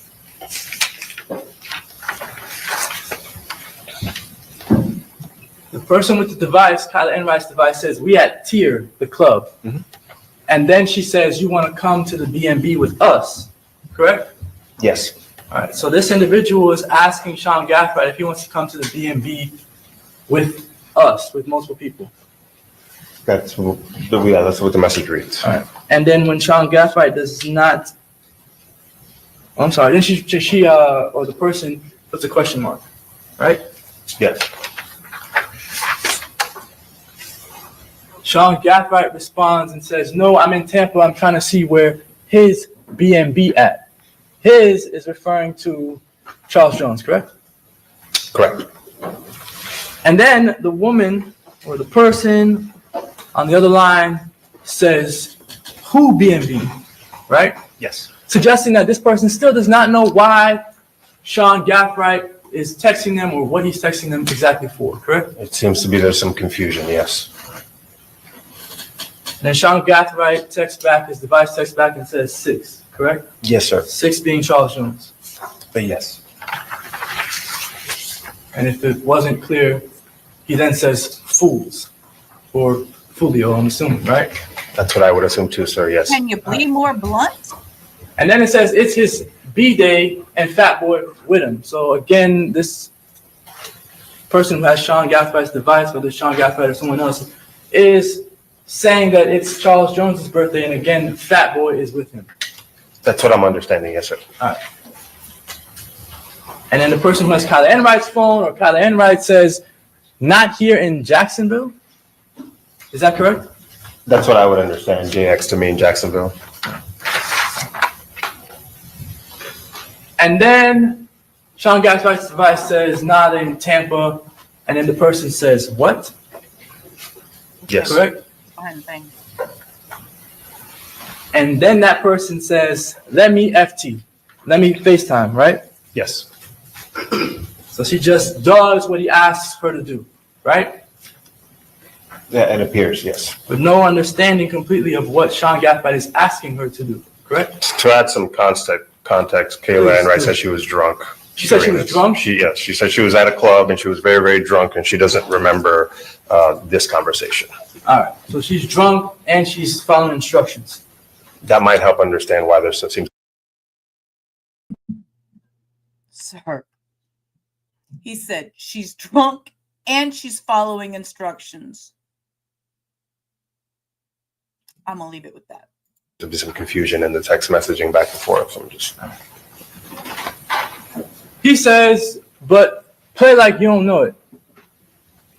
Correct? Yes. And the drunk Kyla Enright comes back and says, FB, Fat Boy, is going to Beezer's tonight or some shit like that. Correct? Yes, correct. Beezer's, probably Teasers, right? That's the logical deduction. Yes, sir. She was able to figure out where he was going that night. Yes, it does believe like she got some information from Fat Boy. All right. But that's the same information that was already known to Sean Gathwright, correct? Yes. And would be known to someone that was looking at Charles Jones's Instagram page, correct? Correct. But not everybody knows where Charles Jones is going to be at that night, especially not Kyla Enright. She didn't know before she did the FaceTime call, correct? I'm sorry, what's the question? Kyla Enright did not know that Charles Jones was going to be at Teasers before she did the FaceTime call to Fat Boy. Is that correct? I have no idea whether Kyla Enright knew that Mr. Jones was performing at Teasers that night.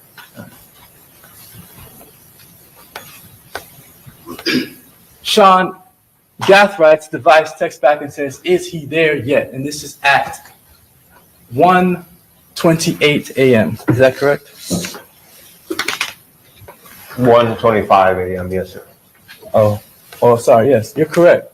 And it's read at 1:28 a.m. I was fixing to correct him. If they didn't correct him, I was fixing to, because it says here it was delivered at 1:25. It was not read until 1:28.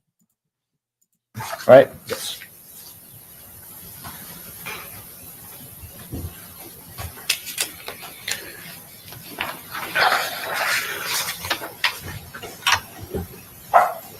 Kyla Enright comes back with more information and she says no.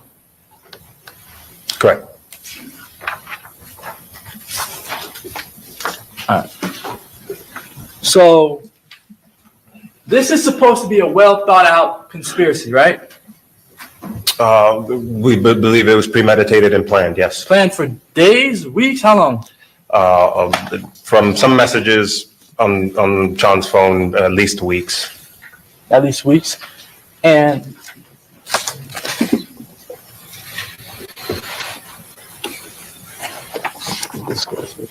I have this.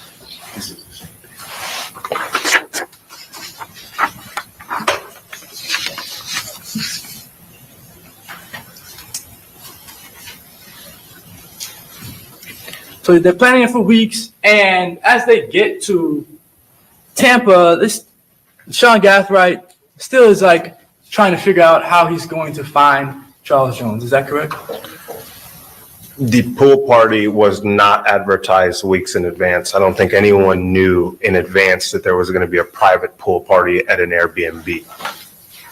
But at some time, Charles Jones did post about being at an Airbnb, right? Yes. It's pretty vocal about his surroundings and where he's at throughout his stay in Tampa, right? Yes. He's on his Instagram posting that he's in an Airbnb, right? Correct. That he's drinking in an Airbnb, right? And he also is he wants individuals to come and party with him for his birthday, right? He broadcasted advertising that he was willing to give the address to females who would DM him, yes. All right. So these females, they did not have to be associated or affiliated with 6 Block, right? I'm not sure what Mr. Jones' requirement was for his acceptance of the females. All right. So you're not sure Okay, this was some of my questions. What what the requirements were. Did you ask anybody that was with Charles Jones that night whether this was a 6 Block affiliated only party or whether it was open to any woman that looked good enough for them to be there? I didn't specifically sorry, ask I'm so silly the now. people who were with Mr. Jones about what requirement a female would need to meet to be at the party. No. All right. You have no indication that Charles Jones knew Alicia Andrews. Is that correct? No. All right. No, it's not correct, or no, he doesn't I'm know? sorry. I have no evidence that Mr. Jones knew who Alicia Andrews was. All right. And so Alicia Andrews, like any other woman, could have DM'd Charles Jones to That's get. exactly what I was fixing to say. That's the first thought that they just like flood. Okay, yes. So Alicia could have just as well texted to be on that specialty list for that pool party. You know, she had the looks. If they didn't know her gang affiliation, but she couldn't wait, back up. Okay, y'all. She could not wait,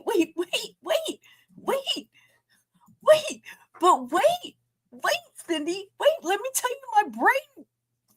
But she couldn't go because she couldn't put on a bathing suit. You know why she couldn't go and put on a bathing suit? That big old tattoo of Gutta down her chest. She would fucking bust herself. She couldn't do it. Nope, she couldn't do it. That's why she didn't put out for an invite to go to that pool party. I'm telling y'all, these are all my speculations and opinions. Form your own. This address for this Airbnb, is that correct? We're getting into hypotheticals or theories. Yes, sure. Well, I mean, she could have taken her device and went to her Instagram and sent a message to Charles Jones, right? I am aware that Alicia Andrews dated Kay Shorty, and so, there is probably some historical, that would, if we're going to, theorize about this. So do I know that Mr. Jones knew Alicia? I have no evidence of that direct knowledge. Is it possible that Mr. Jones knew who Alicia was? Yes. All right. So you're mentioning Kay Shorty and Alicia's past with an individual named Kay Shorty.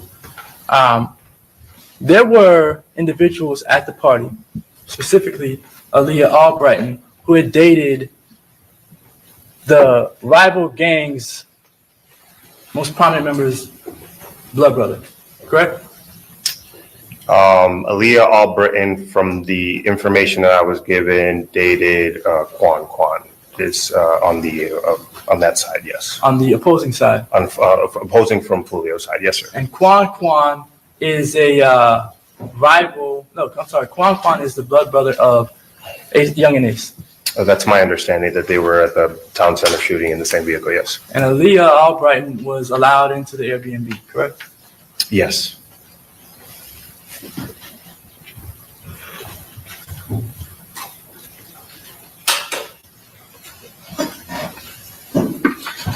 So after Sean Gathright gets pretty much the same information he already had from Kyla Enright that Charles Jones was going to Twizzlers, they stopped texting.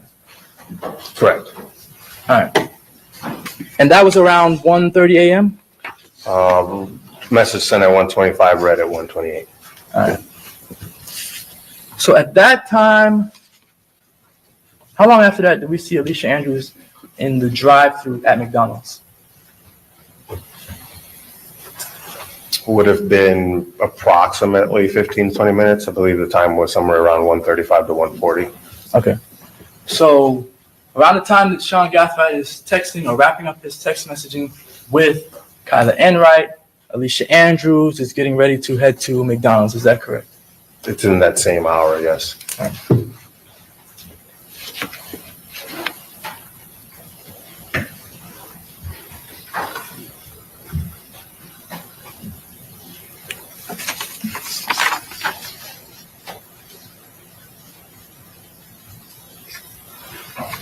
I need 41. State's Exhibit 41.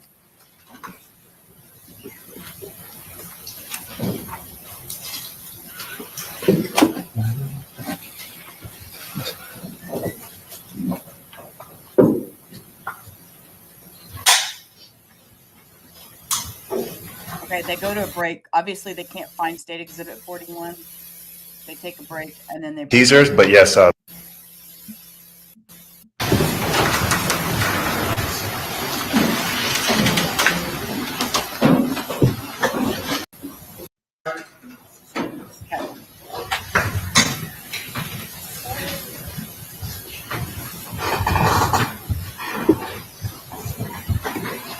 On the down low, Cindy, text blah, blah, blah, blah, words. Cindy. Okay, never mind. Thank you.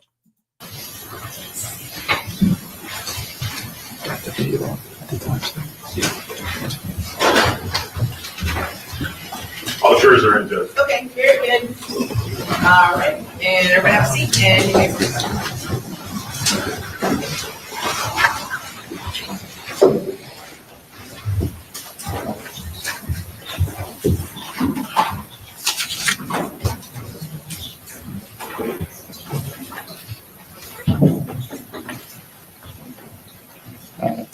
Actually, before we get back to this video, I did want to show, for the purpose of the jury, this.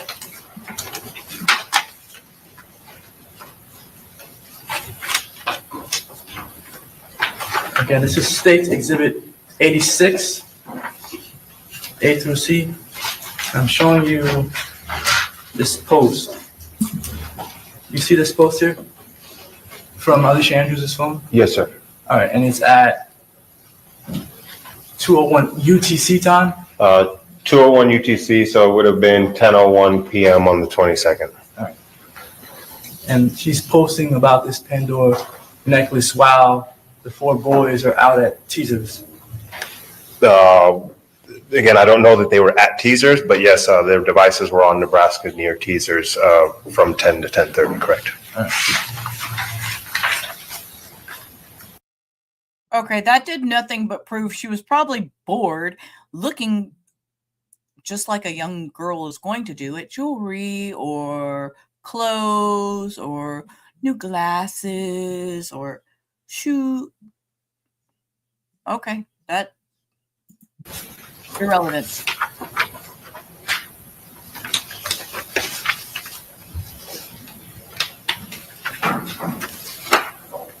And this photograph shows another post from Alicia Andrews' device, correct? Yes. Trying to figure out why TF is Pizza Hut so MF high all of a sudden. I just want some wings. You see that? Yes, I see it, sir. And Ma'am, should we inform her? Should we inform her? Pizza Hut's always expensive, and the wings are even more expensive. You best go to Walmart, get your bag, put them in your air fryer, make them yourself. Ma'am. And if you don't have the money to afford wings and pizza, how you going to get your ass out this mess? that was posted at 2:02 UTC time, Around that same time, yes, sir. around the same time that she's posting to Pandora. Yes. So she's worried about food while the others are out near Teasers. Is that correct? I do believe she was hungry at that time, yes, sir.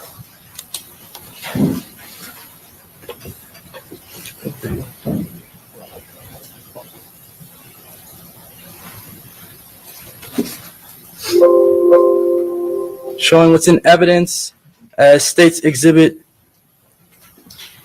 41.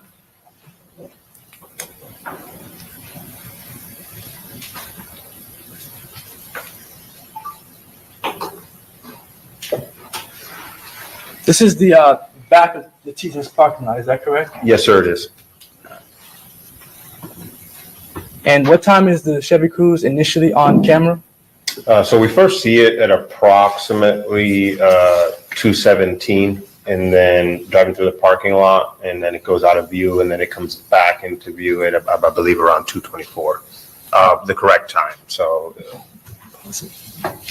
All right, so the silver Chevy Cruze, is that the vehicle towards the back with the driver door open right now? yes, And when it first appeared on camera, that parking spot was taken, correct? yes, All the parking spots that you can see in this camera angle were taken when the Chevy Cruze first came through the parking lot, correct? Correct. Yes, sir. All right. And the person jumping out of the driver's seat is Isaiah Chance? Yes, sir. Correct.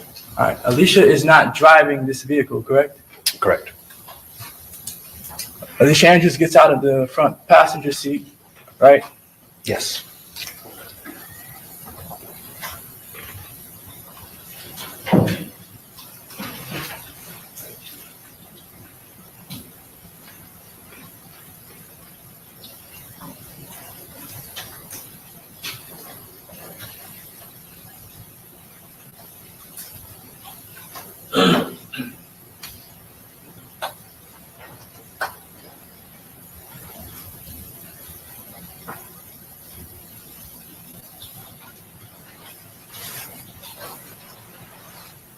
And you see that Isaiah Chance is on Alicia Andrews' phone. Yes. At this point, is she looking around the corner for Charles Jones or anything like that? It does appear she's looking around. Is she looking at the direction of Charles Jones? They're walking towards the position where you would be able to see Charles Jones. She has her hands in her pocket when she's walking around, That's what it appears. following behind Isaiah Chance. She's with Isaiah Chance. Yes, sir. All right. Pause it. At that time, this is on the camera, this is 2:21, but this camera is like 7 minutes and 23 seconds slow. Is that correct? Correct. Yes, sir. So it would be right now 2:28, almost 2:29. And there are call detail records that show a call from Alicia Andrews' phone to Sean Gaff right around that time, correct?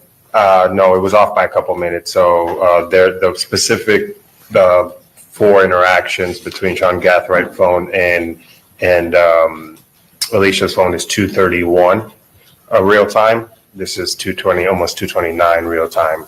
So we don't believe that those calls are being made until they're back in the car.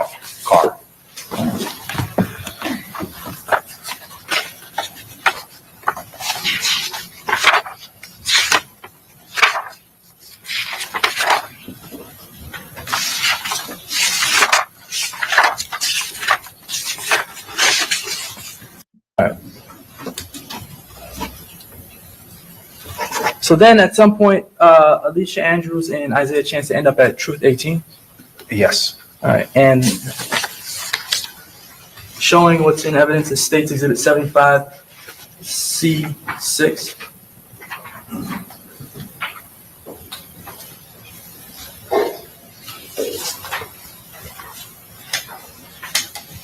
All right. This photograph is outside of Truth 18. Is that correct? Correct. And this photograph, you can see a bunch of people on the second floor, Yes. and an individual right in front of the camera. Is that correct? Yes. And this device, the photograph, the screenshot of the picture is taken on Alicia Andrews' device. Correct.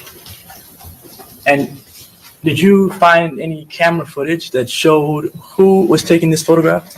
So I found that individual right there walking through the parking lot. And when he makes it to this point, he's out of view. So we can't see within the line of sight of the cameras this far out to see who was taking that picture. Okay. So you don't know if that was Isaiah Chance taking the photograph or Alicia Andrews taking the photograph? No, just that it was her device. All right. Do you know if this photograph was sent to anyone? No, I don't know that. All right. And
Showing what's in evidence is State's Exhibit 44. This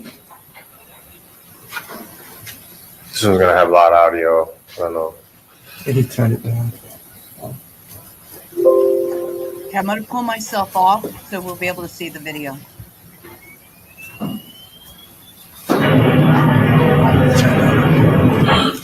Turn it down.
I think he said we're 20 deep wherever we roll.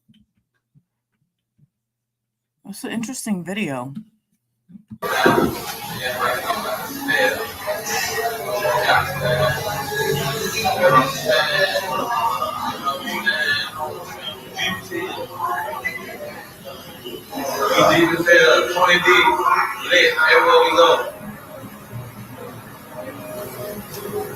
Is there a question? Did you hear the judge? She said, "Is there a question?" What?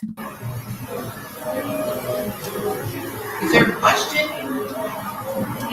That was Charles Jones going into the Truth 18 Lounge, correct? Yes, sir.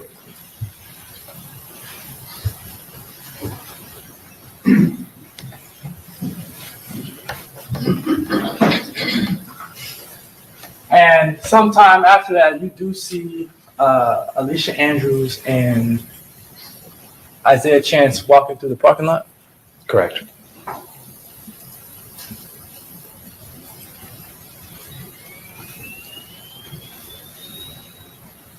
We'll come back to it. All right, so after they leave Troop 18, Alicia Andrews and Isaiah Chance, they travel to the USF area. Yes. And they're seen on camera at this, on a pole camera at USF. Correct. The vehicle is. The Silver Cruise. All right. Then the vehicle drives into USF and it's off camera, Yes. correct? And it's at USF for about maybe 5 minutes or so. Is that correct? Approximately. All right.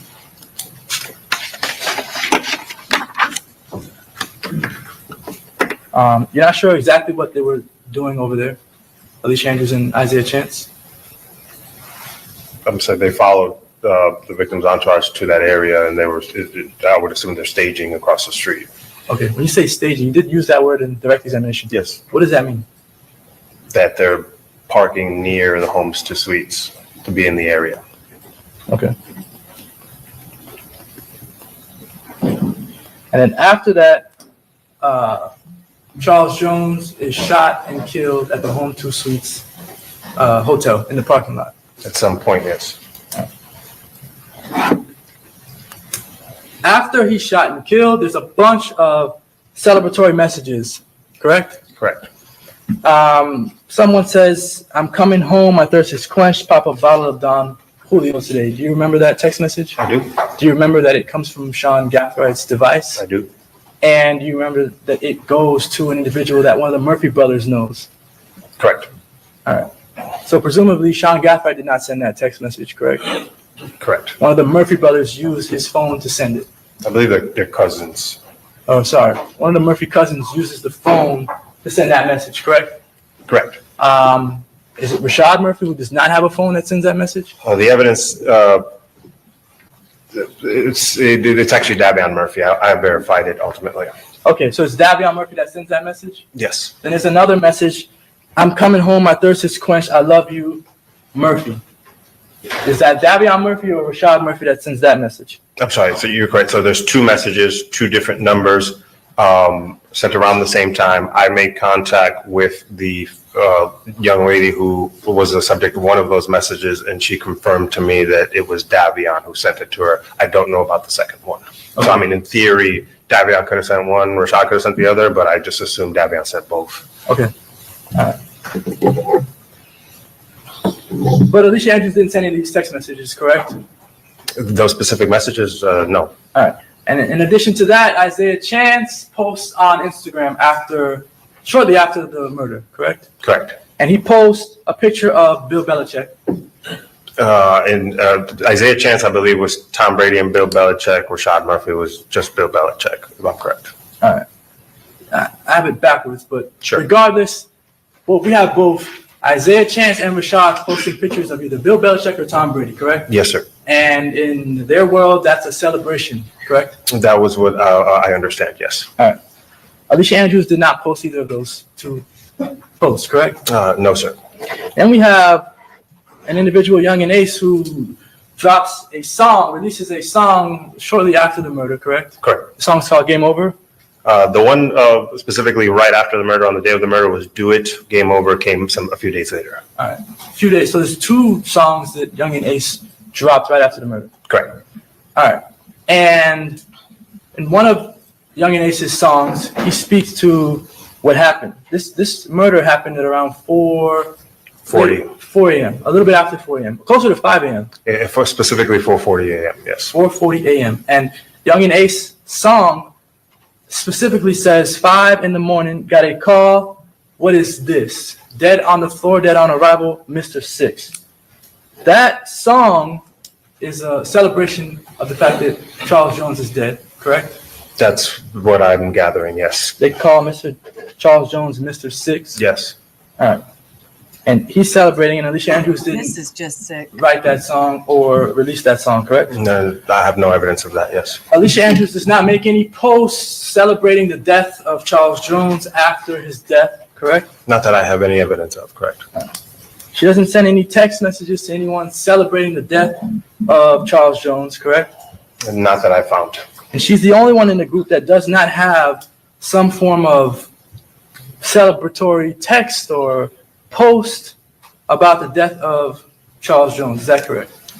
I want to be clear, I don't have all of her communication. So as from what I have, specifically an old iCloud a backup that doesn't include everything backed up, and the Instagram in that evidence, from what I have, no, there doesn't appear to be a celebratory post made by Alicia Andrews. All right. But you say there's an old iCloud. What do you mean by old? That's probably the wrong verbiage. Just that there's aspects of it that are older than others. So every time you back up your iCloud, you can choose to back up certain aspects of it. And so the backup that she had, a lot of the features of it were older. Some of them were new. The photos, obviously, we got that photo from that weekend, but some of the features were older. All right. Do you know, or did your cell phone experts at the Tampa Police Department find out whether Alicia Andrews turned off the ability of any of the apps to back up to the cloud? Again, I'm not aware of all of her apps being backed up onto iCloud. Well, let me ask it a different way. Are you aware of any apps not being backed up to the iCloud? I'm not aware of the backup, the app backup situation. I just know that there wasn't anything found pertinent to this investigation. Okay. Certainly her Instagram was, her posts, her messages, all those things were in the iCloud. There's two sources. I actually wrote a search warrant on her Instagram, so we got the messages directly from Instagram, and I believe on her physical device, the newer one that she had days after the murder, there's some evidence of Instagram information there, but the iCloud backup, I'm not sure that it had any Instagram information from that time period. Okay, so it's fair to say, well, you tell me, is it fair to say that you have her entire Instagram? For a limited period. Or at least the period where the murder happened. Correct. And there's no post, no celebration, no indication that Alicia Andrews was celebrating the death of Charles Jones. On Instagram, correct.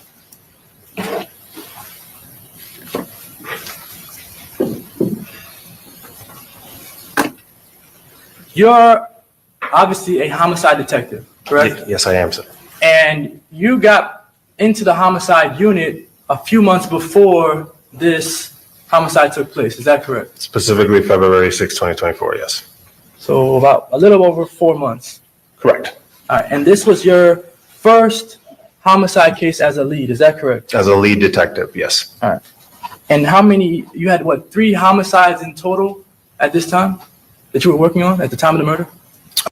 Okay, he's going to try to discredit him, saying he hasn't had enough experience to work a homicide, blah, blah. I see it coming. I see it. I'm foreshadowing.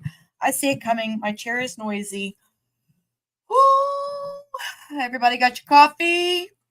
I see this going nowhere. I had worked on various, I got it there in February. We average, somewhere in the neighborhood of 4 a month. And when you're newer to the homicide unit, they typically call you out to all of the homicides. So in some aspect, I helped with almost all of the homicides from February to June. All right. So let me ask you this question. Detective McGill, he was a detective on this case. Is that correct? One of the many, yes. One of the many.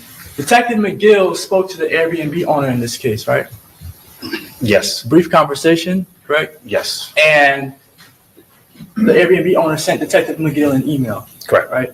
So technically, Detective McGill is on the Charles Jones case, right? Yes, in some capacity. All right. And that counts as him being involved in a homicide case, right? Yes. So if you had other homicides that you were working on, just that little bit of interaction means that you were working on these other cases. In some aspect, yes. But this case would have been the first case as a homicide detective that you had this much involvement in, correct? This is my largest case, even to date, yes.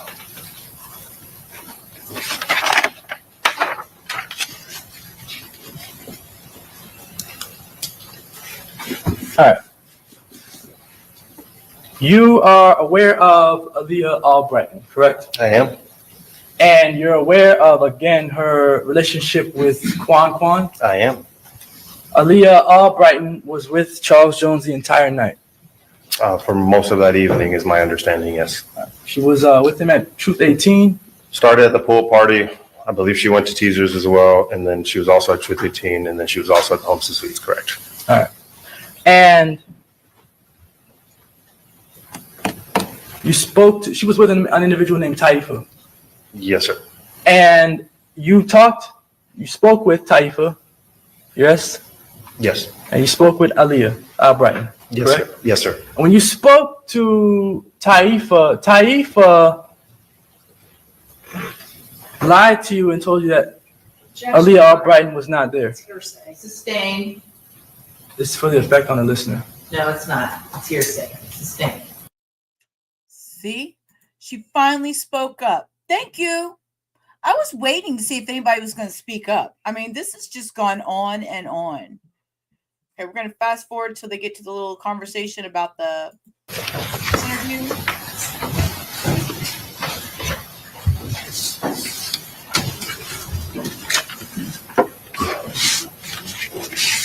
I thought I was never going to sustain anything.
All right. This is Alicia Andrews inside of an interrogation room in Jacksonville, correct? Correct. And interrogation rooms are usually set up the same. Similar, sure. Right? There are no windows inside the interrogation rooms usually, right? The defendants are usually seated with their backs against the wall. In view of the camera. With their backs against the wall as well. It would depend. The primary purpose of where we seat them is so that they're in view of the camera. It could be that their back is against the wall in a different room. It could be something else. In this specific situation, her back is against the wall, yes. All right. And there's also a wall to her left. Correct. And then when you and Detective Campbell. Are they clean? Them feet be clean, sir. Campbell come inside, you How are you doing? Miss you. you're Haven't pretty much seen sitting in on a her right, while. correct? I'm to her right, yes. All right. So she's surrounded, correct? And she's 21 years old at this time. Yes. She's in custody, yes. All right. But she's at this point, she's not in custody for a murder, right? She is in custody for a local charge from Jacksonville's officer. She was under arrest at that point. But not for this murder. Not for this murder. All right. Your Honor. Sidebar, please. Okay.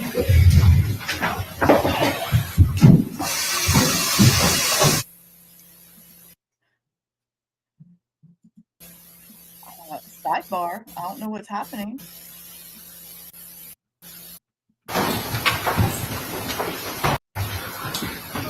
They sent the jury out? Jurors out there. Okay, very good. Mr. Malcolm, can you just repeat what you said to me up at the bench or when I was seated? For most of this trial, so today, Ms. Charles Jones's mother's attorney, I believe, is sitting right behind the fence. And throughout this cross-examination, at times, aiming his phone, not saying he's observing anything through it, but aiming his phone in this direction. I think in the same way, the court instructed Mr. Coffey to move away from the state's table to protect the confidentiality of their discussions. The court should do the same and ask this attorney to sit over there where his client is and not behind the fence table where he can. Are we complaining about where people are sitting? What is happening here? Rewind just a second. Charles Jones' mother's attorney is sitting. Wait, what? What is happening? Oh my, y'all. I rewound it. We're going to hear this again clearly. Okay, very good. Mr. Malcolm, can you just repeat what you said to me up at the bench or when I was seated? For most of this trial, so today, Ms. Charles Jones's mother's attorney, I believe, is sitting right behind the fence. And throughout this cross-examination, at times, aiming his phone, not saying he's observing anything through it, but aiming his phone in this direction. I think in the same way, the court instructed Mr. Coffey to move away from the state's table to protect the confidentiality of their discussions. The court should do the same and ask. Okay.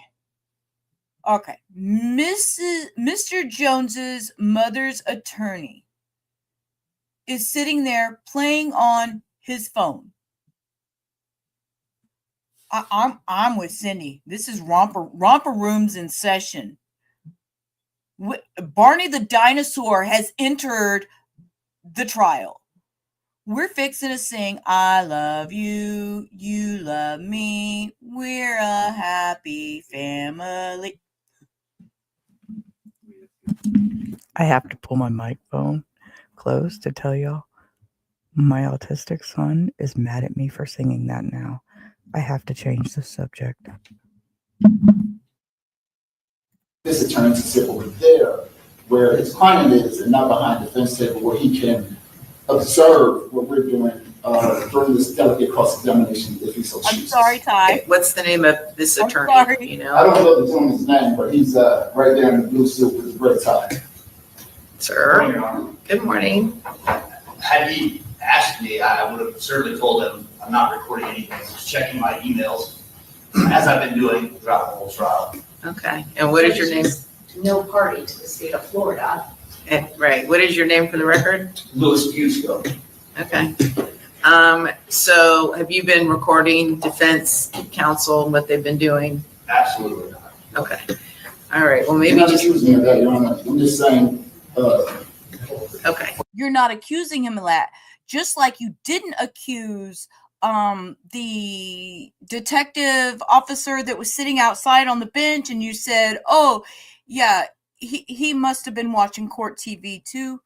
Sir, your accusations are very shallow. for the safety and confidentiality of what we're doing, there's no reason for him to flip-flop sides. He's over there sometimes, over here when we get up from the table. I mean, we can sit over there with this client, and that, I think, would be fair. We're complaining about the seating arrangement. The record is 2 rows back in the middle of the courtroom. Right, He's I two agree. rows So, Mr., is it Fusco? If you wouldn't mind, just during this part of the trial, if you would just sit on the aisle over there, thank you. It would alleviate any further concerns. Oh my God, this Okay. is petty bullshit. I was over there when his mother was present. She stepped out of the courtroom. I moved over to get a better view, not to look at anything that's in writing on the defense table. But Better view of what? the entirety of the trial and the public forum that we're currently in. I mean, had he asked me, I would have gladly explained that, but Well, we're in the middle of the trial. and we just have to- Ms. Herrera, stop. Ms. Herrera, stop. I didn't ask you to talk. I did not have to ask. Yeah, I just you wanted do. to make a point. You do. Stop, Ms. Herrera, you need to stop right now.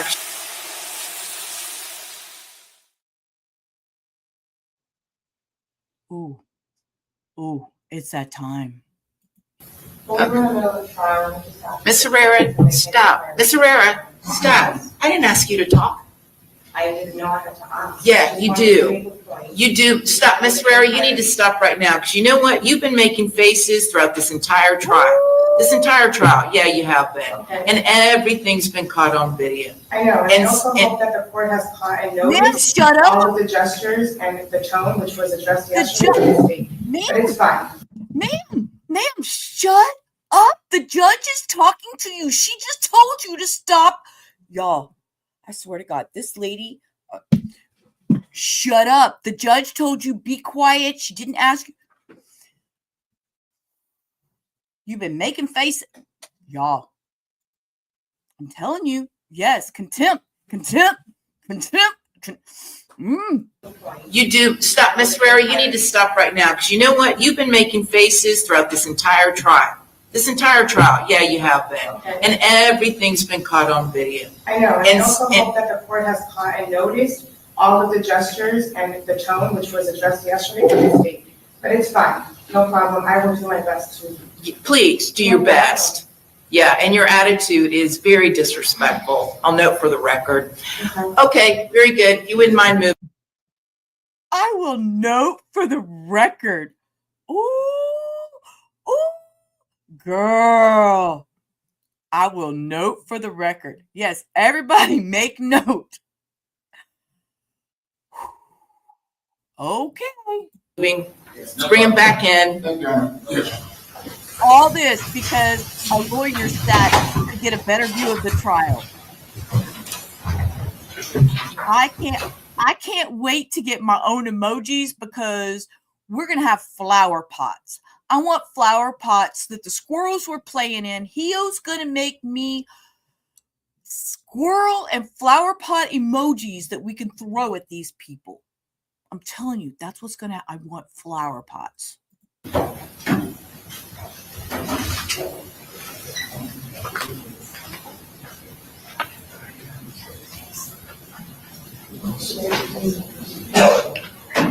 All rise.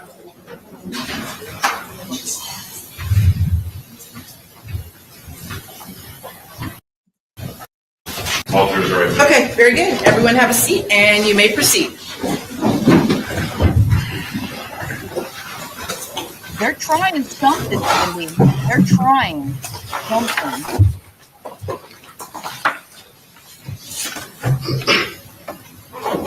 All right, Alicia Andrews in the interrogation, again, she's 21 years old. Yes. All right, she's alone, Yes, sir. and she's not having an attorney present. That's correct, sir. All right. So during this interrogation, or before the interrogation started, you at no point in time told Alicia Andrews that you would keep her safe from anyone involved in this case, Keep her safe in what way? from the co-defendants that she has, the people who were charged with killing another individual? She didn't express to me that she was in any kind of danger, so no, we didn't have that conversation. All right. If an individual gives you information about people who've killed people in a gang, you think that she might be in any danger? We weren't discussing deals here. I'm not talking about a deal. Okay. I'm talking about whether she might be in danger for speaking about gang members who might have been involved in a murder. As a generality, generally- if someone gave information on a gang member, could that be dangerous to their lives? I would agree to that. All right.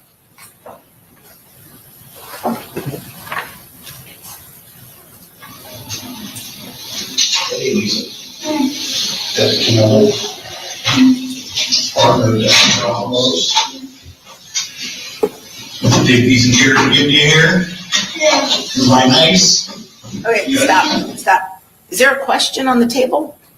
What's the question? I'm waiting until I'm publishing it to the jury, and I'm waiting until it gets to a part that I can ask a question. Well, can we get to that part and then you ask the question? So I as did opposed this to entire interview yesterday for 1 hour and 22 minutes without a question.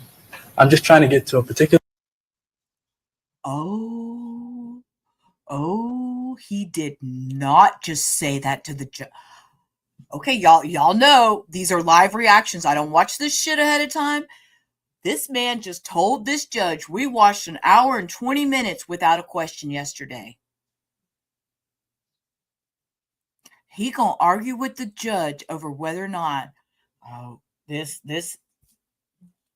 Mr. Armpit Sniffer, this isn't gonna go well for you. The part I want the jury to see what's happening now, and then I'm going to ask a question about it. Great, can we get to that part? That's what I'm trying to do. Okay, well, we're not just gonna play it. Can we fast forward to the part?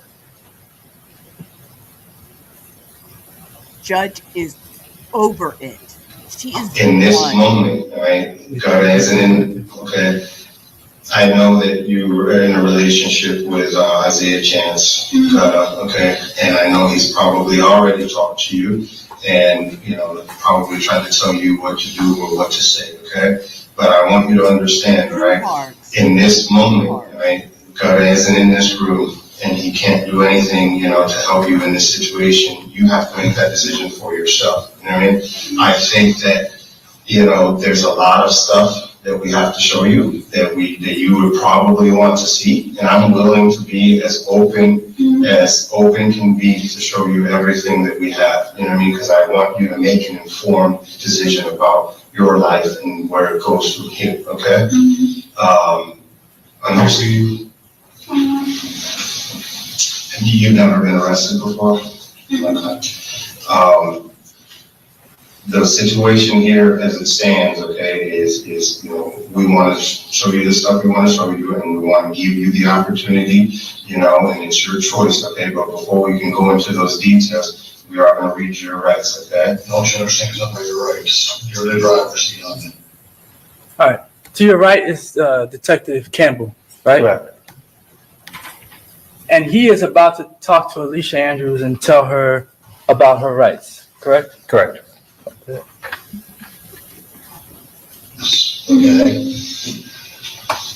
Talk about what you want to talk about. Don't want to talk about what you don't want to talk about. And he tells her, talk about what you want to talk about, and you don't have to talk about what you don't want to talk about. Is that correct? That is what he said. All right.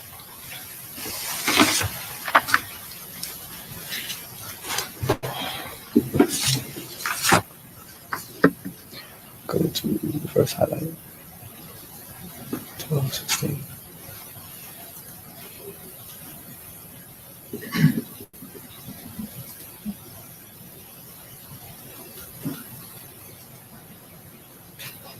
Does he go back? You never call him that? Just be honest. I didn't like to remember that. But so yeah, next time this one. Who's he? My boyfriend. Got him? Yeah. Pause it. All right. When you asked Alicia Andrews who her boyfriend was and if it was Gutta, she says yes, right? Her initial response there, yes, correct. All right. So she's not trying to hide or pretend like she doesn't know who Gutta is. She answered your question truthfully. At that moment, yes. All right. Why are you calling me? Well, what do you got? All right. Since she asked, why are y'all calling him that, right? Yes. Do you take that to mean that she's trying to say she doesn't know who he is? My next question was, you don't know him by gutter? And she said no. So. Zay, does he go by? Just be honest. I had to wait for a minute before that, so he asked this one. Who's he? My boyfriend. Got it? Yeah. Why do you call me? Well, what do you call him? Zay. Zay? Zay, does he go by? You never call him Got it? No? That's not like good. So you did ask 2 questions there. You started to ask, do you know him by gutter? And then you started to say, the question finished as, do you call him gutter? Correct? Specifically, you never call him gutter, and she shook her head no. Right. And your impression of that is that she's lying to you about knowing gutter? No, she just said she did know gutter a second ago. It's just there seemed to be some evasiveness about the usage of gutter. Well, I mean, have you ever seen a text message in her phone where she's talking to Isaiah Chance and she calls him gutter? I have no clue where this man is going with this conversation, but we've seen pictures. They're all over social media. She has gutta written down her chest. Denial what? Her phone has the word gutter in it many times. Right, but when she's talking to him, does she call him gutter in any text messages? I can't recall the specific text message where she sent to him calling him gutter. Do you have any evidence that would show that she has called, when she's speaking to Isaiah Chance, that she's called him gutter before? That she has called him gutter? Yeah, that she's talking to him and she says, hey, gutter, can you go make me a sandwich? Did you have anything like that? No.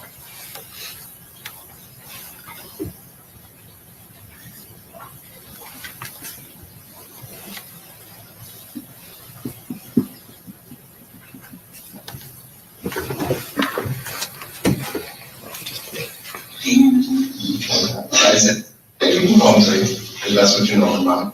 Who's going down to Tampa with you? When you ask her who all went down to Tampa with you, she said, I don't know them people. Is that correct? Something along those lines, yes, that's what I heard. All right. And did she know those people before she met them when she went down there? A very minimal.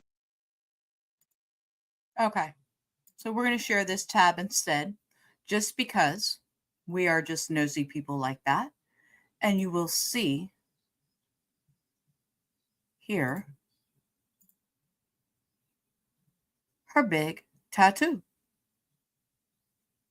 with her red hair. A gutta. Okay, ma'am. She spent a 3-hour car ride with Mr. Gaithright on the way down to Tampa, and she admitted that she had been to his house before for some kind of gathering. So that was evidence that she knew Mr. Gaithright. So that's one of the people that she said, or the only person she said she was there with. She didn't say that. Oh, I'm sorry. Let me back up. Is there any evidence that she knew Davion Murphy? No. Or Rashad Murphy? Not that I found. And the knowledge that she had of Sean Gathright is one time she went to his house and got a plate of food and left. That's from her statement. Okay. I mean, well, do you have any other evidence that shows that she was Video around footage Sean of Gathright? her getting in a car with Sean Gathright. You spent, the 24 hours with Mr. Gathright, or approximately from the ride down. So that's evidence that she's seen him before. She's hung out with him before. Right. Just because you see people, does that mean you know them? It depends on how much time. I mean, if I rode in a car with somebody for hours and spent a day with them at an Airbnb, I'd know enough to recognize them. Well, Alicia Andrews did not spend a day with Sean Gathright right at the Airbnb, correct? We want to get approximately, there was a 3.5 hour car ride, approximately 15, 16 hours, and then a 3.5 car ride after that. So less than maybe a couple hours short of a day. Right. When she's in the Airbnb, Sean Gathright is over on Nebraska at Twizzlers. For 30 minutes, but most of the time his device was at the Airbnb when she was at the Airbnb.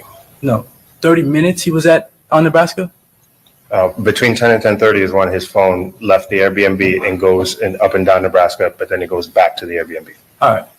At what time does he get back to the Airbnb? Okay, case one. Enjoy your dinner. I'm glad you were here with us. Thank you. I can't recall at this point. We'd have to open up the Cellhawk mapping, but it was somewhere in between 10:30 and 11. And then she goes to McDonald's. Sean Gathwright's not with her there.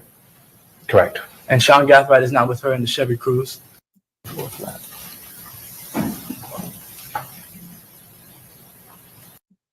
Five, but it does not give a second marker on when.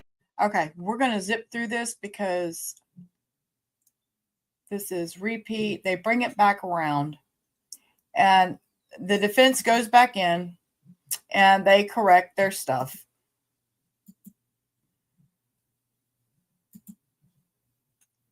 Your Honor, yesterday we had a brief discussion on the record about this witness, Thomas Poulin, and the statement indicated to the court that we had made multiple requests through email. Ms. Doherty in particular had made requests of Mr. McClymont for information related to this expert.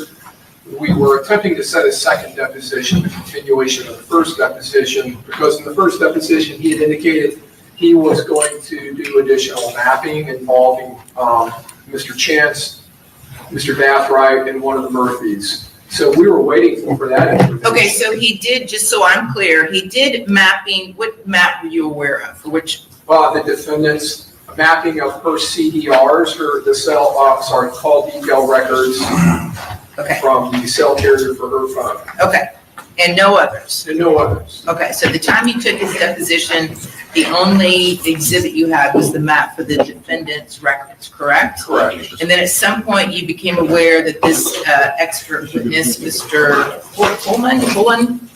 Yes, and Your Honor, just to correct that, I'm not sure we had that at the time of the deposition, but it was provided to us within a day or two. Okay, so there was enough, you had enough knowledge you could question the witness about that? Yes. And when did that deposition occur, you know? It was August 11th of this year. Okay, so that depo occurs, and at some point, you're made aware somehow that there might be additional, that this expert witness might going to be testifying about other phone lines of other data of other co-defendants, correct? Yes, in that deposition, he indicated that he had been asked just in the days before the deposition, which was, I believe, the week before we were set for trial, the last time, that he had been asked to map the co-defendants' phone. All of them? All but Rashad Murphy's, I believe, but he ended up mapping all of them apparently. Okay. So you knew that. And we kept asking him as this trial was approaching, asking the defense to provide those to us. And I attached those email communications between Ms. Doherty and Mr. McClymont as we were making, and also, Mr. McClymont's assistant, Francois Watson, I believe. Okay. And so we kept asking, I know Ms. Doherty had indicated in one of the depositions, the urgency that we were approaching trial dates, that we could not reset his deposition, because I believe at one point we were told to go ahead and set his deposition again, but the whole point was to redepose him about the new material. Okay. So. And then after that deposition on August 11th, did you ever redepose him before yesterday? No, we did not, Your Honor, because we were never provided anything, even though we made requests up into the eve of this trial. Okay, so when did you get his map for the defendant? We received that, I believe, within a day or two of the deposition on August 11th. Okay, and so you did depose the expert about that map yesterday? Yes, and I had asked him about what he was working on or what he had prepared on August 11th, and I was satisfied that we had discovery of that, the defendant's mapping. Okay, and so then you became aware of what? Well, yesterday, counsel had indicated that there were no maps that were prepared, additional maps. Well, specifically, what he said, and I just had the court reporter pull the transcript. So Mr. McClymont says that He says, begins at just page 21, line 20. It's not one response, it's several emails back and forth, and Ms. Doherty and I were on a Zoom together discussing this issue on the phone, one of the two, or on the phone, one of the two, so that's a misrepresentation. In addition to that, there are maps that he said he would create for the other individuals, like timing maps. It shows the trajectory of where they were at certain particular points in time during the course of this conspiracy. He did not create the maps, and so we're not using the maps. So whatever he's testifying to comes from the evidence, comes from the cell phone extraction, right? That's what he said. And let me look here.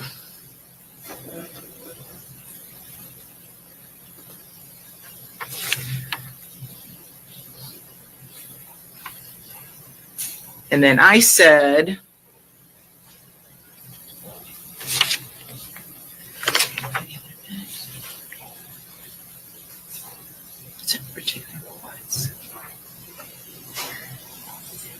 I know, but if it's an expert opinion, specifically, is he going to testify to anything regarding the cell phones of the co-defendants? And Mr. McClymonds said yes, but he doesn't have to provide a map for that. And then I said, I'm not saying that. They're saying that they asked you about that and that you didn't respond.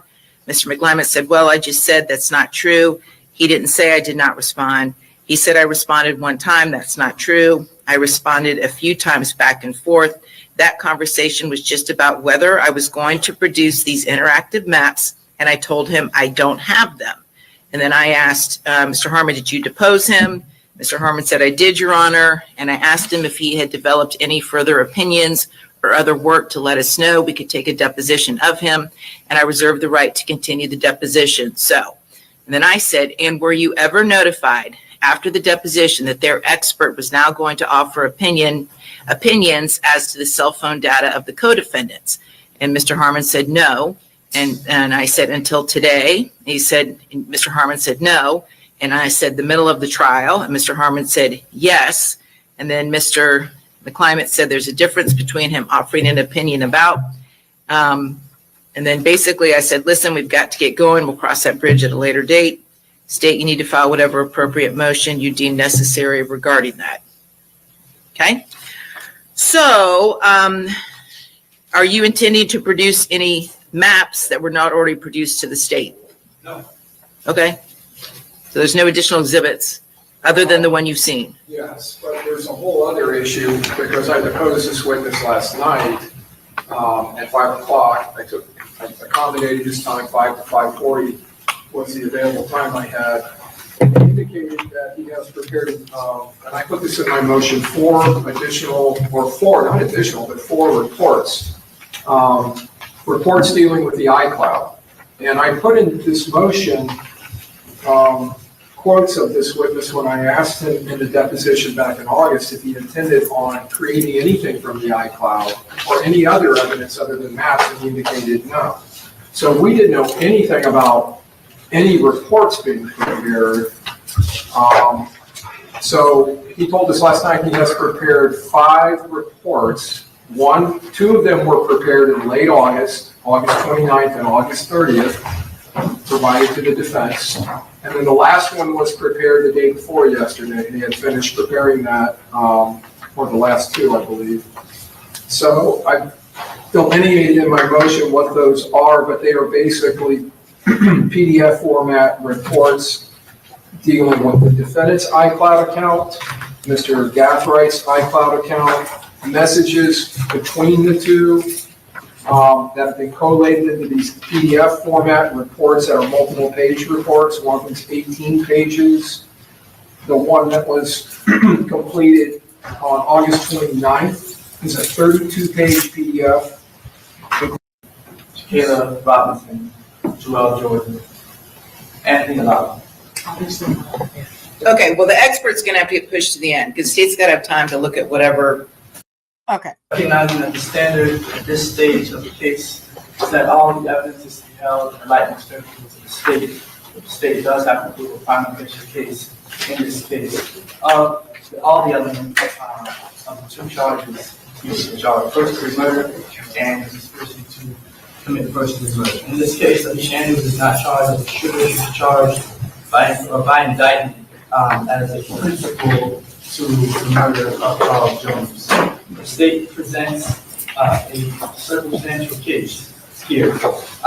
Circumstantial claims against Ms. Andrews to prove first-degree murder charges against her as a principal. Ultimately, the evidence that was presented shows nothing about Alicia Andrews intending or knowing that the individuals who ended up shooting and killing Mr. Charles Jones, or the individuals that planned it, there's no evidence that shows that she knew that was going to happen, that she planned it with these individuals, that she discussed it with these individuals. There is only circumstantial. Will support the aider and abettor's conviction for first or second degree. Witness, and I mean, the case all of activity. No, sir. To an essential element of the state's case and to the heart of Slicker's defense. It cites another case, the C. Rivera versus State 561. And Mr. Howard. And you, state will rest, and then we'll bring in Mr. Howard. Okay, this is where I was trying to fix y'all. I'm sorry, it took me a minute. I knew that we were going to get to the state resting. They were chattering way too much, talking about what's fixing to happen. We're going to watch what happens. I don't need to listen to them talk about it. They can argue about it all day long. But their state's fixing to rest. This is what I was waiting for. And then I believe that the person on the stand is not going to be seen. What is that noise? Oh, my ice maker's going on the fritz. I'm going to hit play, let him tell us this, and I'll be right back.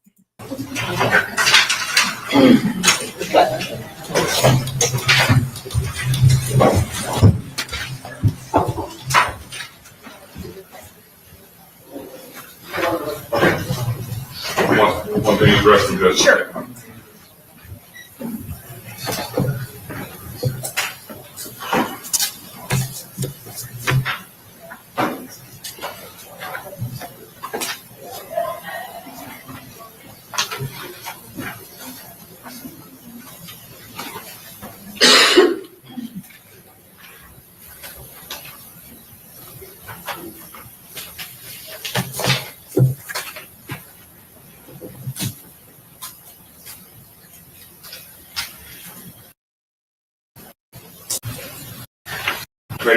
Yes.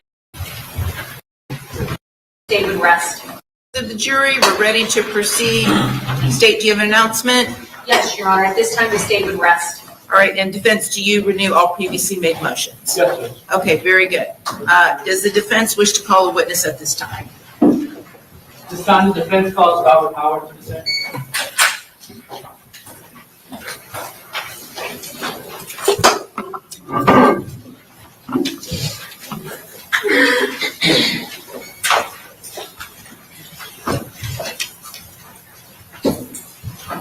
Your Honor, very briefly, if we may approach. Yes.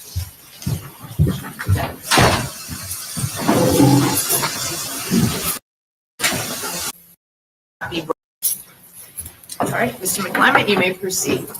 Oh, I'm sorry, the witness got to be sworn in. Okay, sir, just raise your right hand. Do you swear or affirm that the testimony you're about to give will be the truth, the whole truth, and nothing but the truth? Yes, ma'am. Thank you.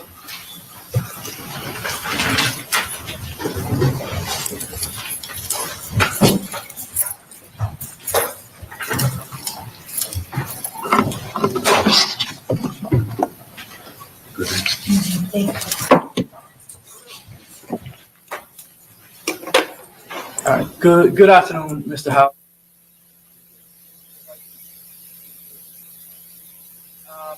Where did you grow up, Mr. Howard?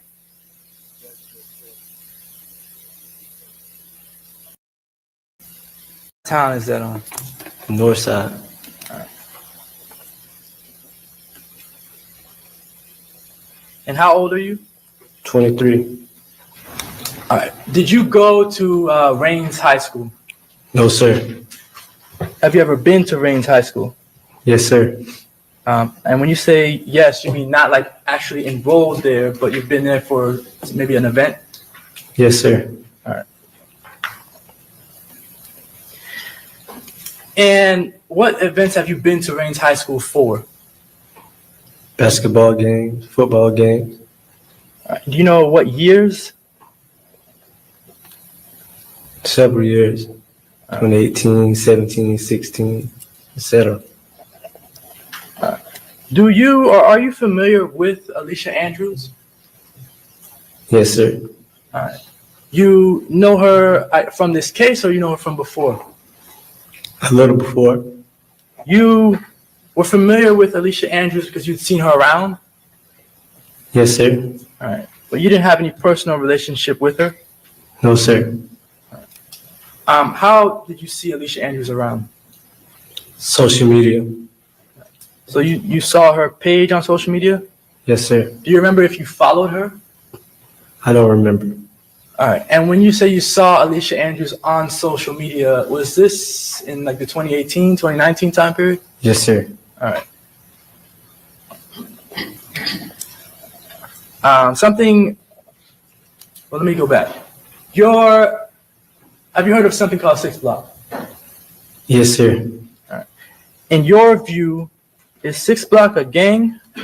No, sir. What is 6 Block? Apartment complex. And so it's not a neighborhood necessarily? No, just apartments. All right. And where is that at? What side of town is that at in Jacksonville? North side. All right. So did you grow up in that apartment complex? No, sir. Are you affiliated with 6 Block in any way? Yes, sir. All right. Tell me about your affiliations with 6 Block. What do you mean when you say you're affiliated? Well, those apartments are in my neighborhood, so we're friends. I'm friends with people that's from those apartments. Okay. So you live in a neighborhood around the 6 Block apartment complex? Yes, sir. And the neighborhood that you lived in, what was that called? Avenue B. Avenue B. Okay. Did you grow up with Charles Jones? Yes, sir. How long did you know Charles Jones for? Almost all my life. Do you know how old? Like 8 or 9. All right. Did Charles Jones live at the apartment complex called 6 Block? I'm not sure. All right. Did he live in your neighborhood on the north side? I'm not sure. Can't say. Did you all go to school together? No, sir. Okay. But you knew him? Yes, sir. All right. Were you two best friends?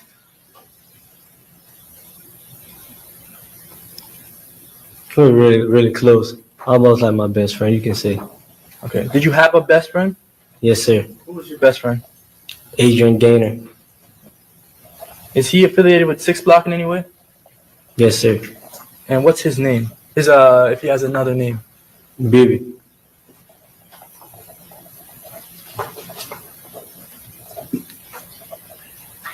All right. And you said you would not call 6 Block a gang. What would you refer to it as? Apartments. Do you refer to, okay, when individuals refer to 6 Block as a group, do you identify 6 Block as a group of individuals? I don't, but the world do. Okay. And why do you not identify it as a group of individuals? Because I know it's an apartment complex. It's a nickname given by Charles. Okay. These gangs in Jacksonville, there are gangs in Jacksonville? Probably so, but not to my knowledge. I can't call out gangs. Okay. Are there groups in Jacksonville? Yes, sir. People that are sort of affiliated with each other? Yes, sir. Is it like sort of based on where they grow up? You can say. All right. Is there a better way to describe it? Basically, kind of what you said, based off where you grew up at, what side of town. Okay. And being either a part of 6 Block or affiliated with it, does that mean that you are necessarily involved in criminal activity? No, sir. Do you have law-abiding citizens affiliated with 6 Block? Yes, sir. You know of an individual named Gino Norris? Yes, sir. He was with you on the night of Charles Jones's murder? Yes, sir. And Gino Norris, is he affiliated with 6 Block? Yes, sir. All right. Is he related to Charles? Was he related to Charles Jones? Not that I know of. Were he and Charles Jones close friends? Yes, sir. All right. And Gino Norris was shot on the night that Charles Jones passed away? I think so. Is Gino Norris a gangster? No, sir. Is anything close to a gangster? No, sir. And why do you say that? He's a human being.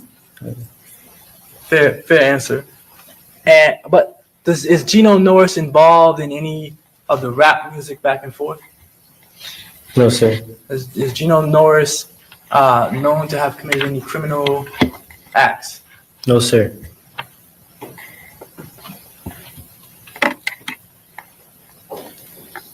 You, in 2018, you were arrested. Is that accurate?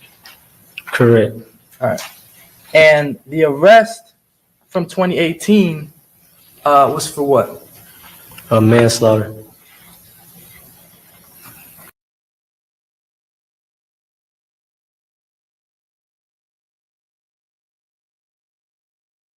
Is that accurate? Correct. All right.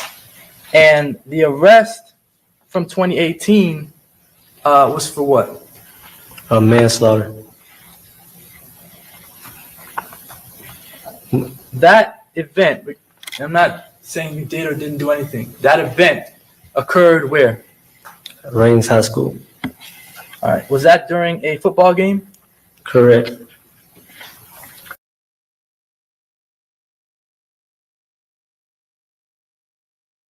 Unmute. Got that little red thing that pops up and says, "You're muted."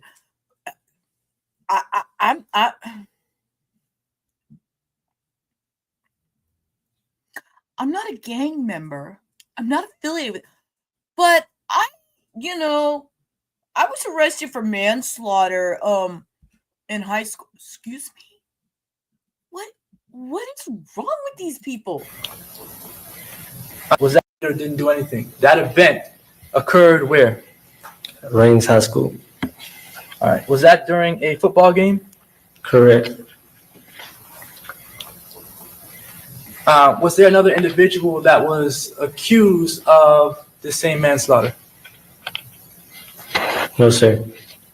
Was Bibby accused or involved in any way? Yeah, they was accusing us both. Yes, sir. So there were accusations that both you and Bibby had shot and killed someone? Yes, sir. All right. I'm not a gang member, but I hang around with them, and yeah. The person that died in 20. They go around taking people's lives, and I might have taken a life, but no correlation whatsoever. 18 at Rains High School. What was their name? Gerard Adams. Did he have any sort of nicknames? Yes, sir. What was his nickname? Spaz. He's the one that shot Spaz. All right. Did you know Spaz personally? No, sir. Do you know if Spaz was involved in any gangs? No, sir. Not to my prior knowledge. No, sir. Do you know if he's in any groups? Yes, sir. What group is he in? After a while, I seen that he was hanging with guys from 1200 at east side of Jacksonville. Okay, hold up. So wait a minute. We're recharacterizing this as groups. Is this what we're going to do? He was part of a group. He wasn't a gang. He just said he wasn't part of a gang, but he was in a group. Excuse me. Right, Cindy, exactly. I just killed someone at a high school football game. At a high school, didn't attend. What do you mean gang member? The level of disrespect is ungodly in this show, in this trial. I'm just, I'm the things he says, and You know, he he was was- a group. Yes, sir. Not to my prior knowledge, no, sir. Do you know if he's in any groups? Yes, sir. What group Not is a he gang, in? but a group. Okay. After a while, I seen that he was hanging with guys from 1200 at east side of Jacksonville.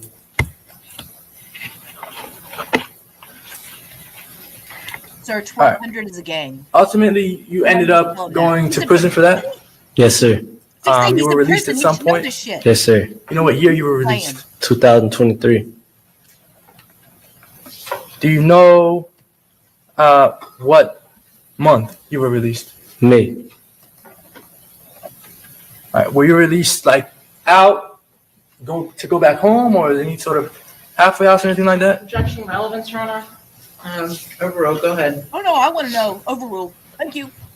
Um, Tell us. Can you repeat your question? Yeah. Were you released straight to go straight home? Do you have an ankle bracelet? Are you on bond? Yes, sir. What? What? When you were released, did you and Right. They're talking like it's a book club or something. When he was released, I need to know. Okay. Mrs. Kravitz needs to know. Well, were you released on an ankle monitor? Were you released on your own recognizance? Were you released with a bond? Were you a cat? What? I need to know more. Charles Jones connect? Yes, sir. All right. And were you two hanging out maybe like you had done in the past? Yes, sir. Are you aware of who Davion and Rashad Murphy are? Yes, sir. All right. Are you aware of whether Davion and Rashad Murphy knew Spaz Gerard Adams? Yes, sir. All right. Are you aware that Davion and Rashad Murphy were related to Spaz Gerard Adams? Yes, sir. His cousin. And did you ever have any idea that Davion Murphy or Rashad Murphy were either angry at you or trying to seek revenge for what they believe you may have done to Spaz? I heard rumors. All right. You heard rumors. Okay.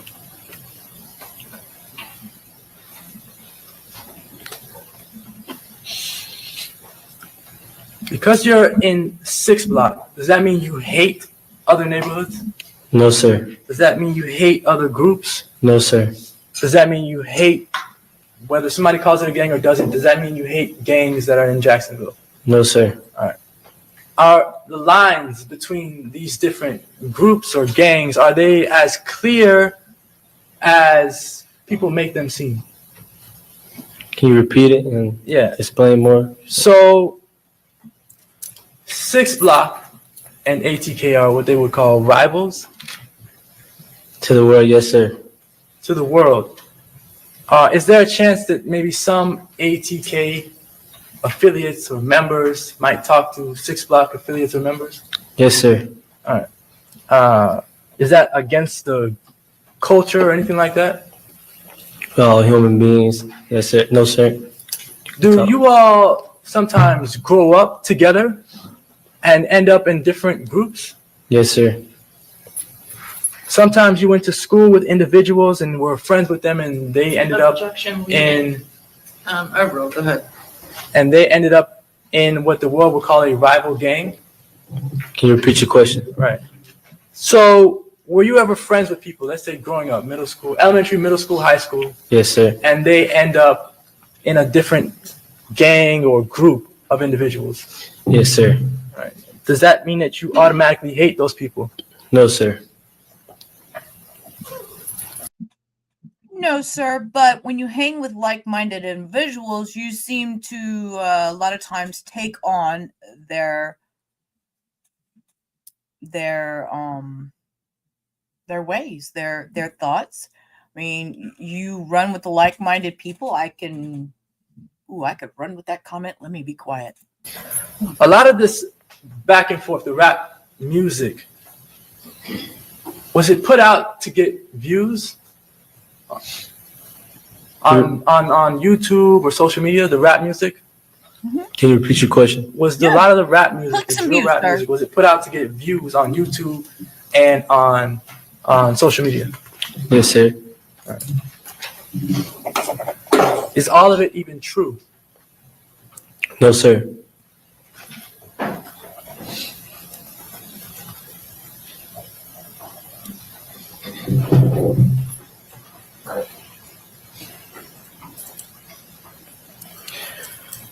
You know an individual named Isaiah Chance?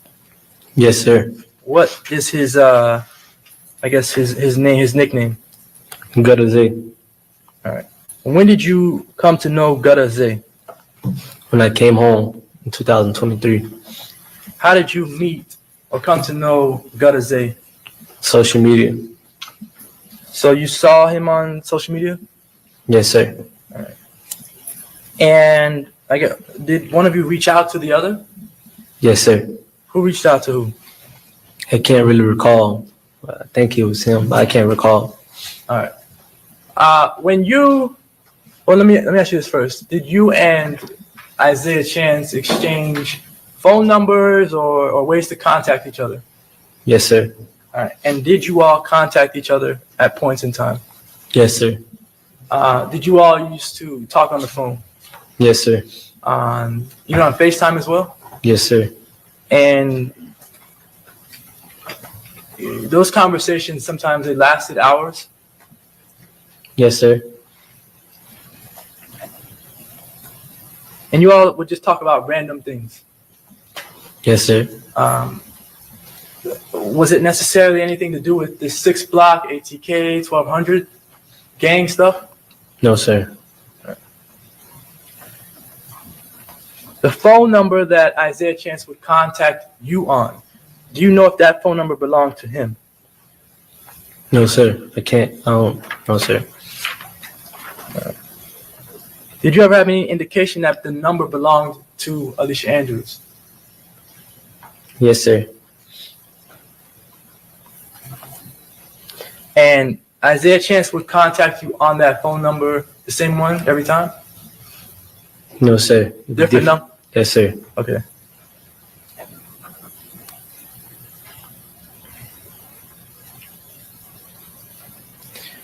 Your relationship with Isaiah Chance, would you call it cordial?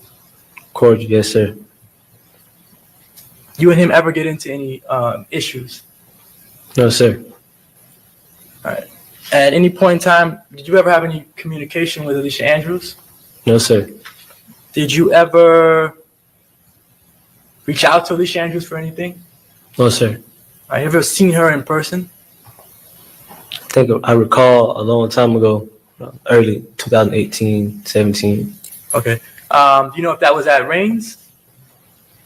Most likely, yes, sir. Okay. Like at a football game or basketball game or something like that? Yes, sir. All right. How do you remember her? That would have been while he was doing the high school thing. The trouble from the high school. From so far back? Seeing her around. She was kind of a little known. So, All right. Because of the way she looks? Yes, sir.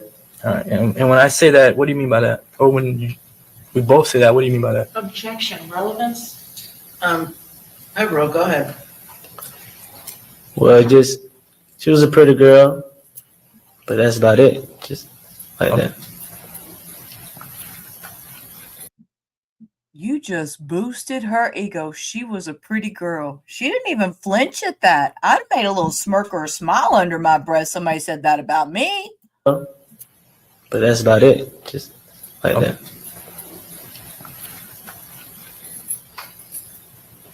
Did you have any friends that wanted to talk to Alicia Andrews? Not that I remember, no, sir. All right. I want to go to the trip that happened in June of 2024 from Jacksonville to Tampa. Did you go on a trip with Charles Jones from Jacksonville to Tampa? Yes, sir. All right. And this was in June of 2024?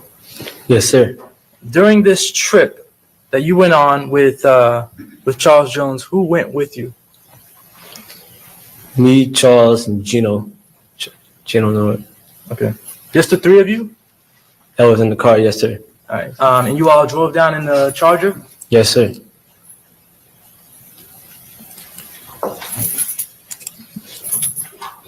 Okay. I have questions because I'm hearing chains rattling. I don't know about y'all, but I'm hearing chains rattling.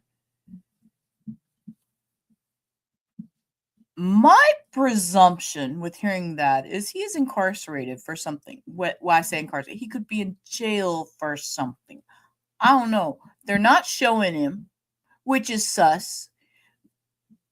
Given he's gang affiliate, well, he's not gang. Remember, they're not gangs. They're just friends. They're what did he call them?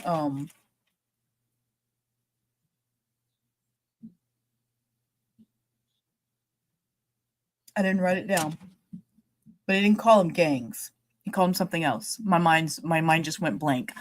But they're little groups. And they don't want to show his face, so obviously he's hiding. But the jury is seeing him sitting there, and I hear chains. I hear chains rattling. So I have more questions about who Robert Howard is. Groupies. There you go. They're groupies. Thank you, Nelson. Individuals. Did you go to an Airbnb when you arrived in Tampa? Yes, sir. And were there other individuals that joined you all at the Airbnb? Yes, sir. All right. Where did those individuals come from? Jacksonville as well. All right. So, how did they know to get to the Airbnb? I think Julio gave them those guys the address, most likely. At some point that weekend, was there a pool party? Supposed to be one, yes, sir. What do you mean supposed to be? It was supposed to be a pool party, but a lot of people didn't show up, so I guess it was like a little small gathering, not an actual pool party. Okay. How many people have to show up for it to be just a gathering and not a pool party? Hello? You said not a lot of people showed up? The first day we got there. All right. And was it publicly broadcasted, this pool party? The first day we got there, no, I don't think so. All right. Was there a second pool party? The same. It was people there the second day. We had Airbnb, so you can say. All right. And how did people know to come? Were people allowed to come if they just asked to be there? I think Julio reached out to people. All right. Julio reached out to people. Okay. Were you driving the Charger at any point in time? Yes, sir. When were you driving the Charger? To Tampa. So you drove from Jacksonville down to Tampa? Yes, sir. All right. Did you go out to any clubs? Yes, sir. Did you go out to clubs on both nights that you were in Tampa? Yes, sir. All right. I want to talk about the Saturday night. Do you remember that night? Yes, sir. All right. Were you on a flyer? Yes, sir. And had you ever been on a flyer before for a party? Yes, sir. Okay. Have you ever gone out of town to Tampa before? Yes, sir. With Charles Jones? Yes, sir. For the same sort of thing or something different? Same sorts of thing. All right. You know a promoter or something in Tampa? Yes, sir. All right.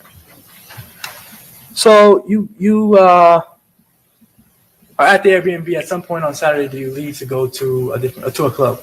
Yes, sir. Which club do you go to? I don't know. I don't recall the name of the club, but what's the club? All right. Do you recall the area that it was in? No, sir. I don't know Tampa like that. No, sir. Were you driving? No, sir. All right. Were you paying attention to where you were going? Yes, sir. All right. Why? I think as a young man or anybody, you should always pay attention to your surroundings. Okay. Did you have any fears or caution about hanging out with Charles Jones? No, sir. All right. At any point in the night, did you ever get upset with him about posting his locations? Yes, sir. Why? Cause we're both two known individuals. You know, we got people that love us, people who hate us. So, okay. And I guess, would you prefer that your locations be anonymous? Yes, sir. Why do people hate you all? Not to say that everyone does, but why are there people that have that feeling? Jacksonville is built with drill rap. Fulio's a drill rapper. So, all right. The club that you went to first, do you remember what it looked like? Yes, sir. All right. And you arrived at the club. Did you go inside? Yes, sir. And why did you leave? So why did we leave? Yeah. At some point, so let me back up. Did you leave the club at some point? Yes, sir. Why? The show was over. It was closed. I think it was ending. Okay. And where did you go after that? Went to another club. All right. Do you remember the name of that second club? No, sir. All right. You left the second club at some point in time. Is that accurate? Yes, sir. And why did you leave the second spot? It was getting late. We were getting tired. And where were you going after you left the second spot? To find a hotel to crash. Okay. After you, did you get to the hotel at some point? Yes, sir. All right. When you got to the hotel, who all was there? Me, Charles Jones, Gino, Charles's girlfriend at the time, a friend of hers, several friends. All right.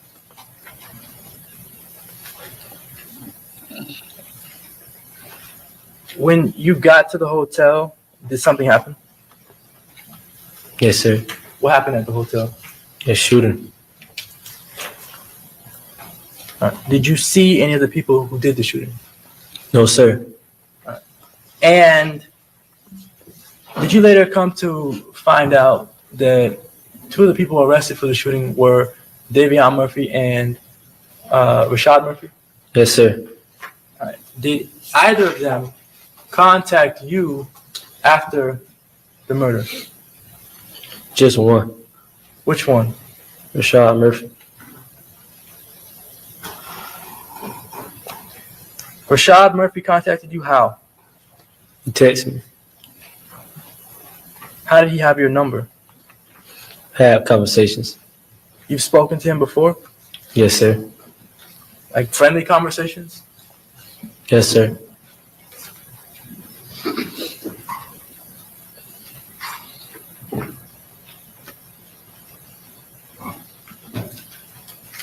When Rashad Murphy texted you,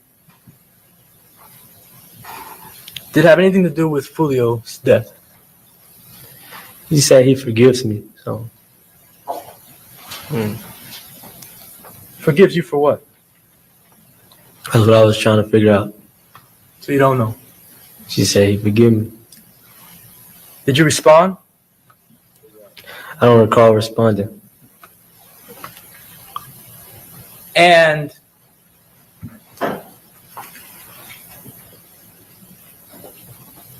was there ever any conversation between you and Rashad Murphy about Spaz in the past? Yes, sir. Were any of these conversations about whether you had done anything to Spaz? Yes, sir. And those conversations you're saying were friendly? Yes, sir.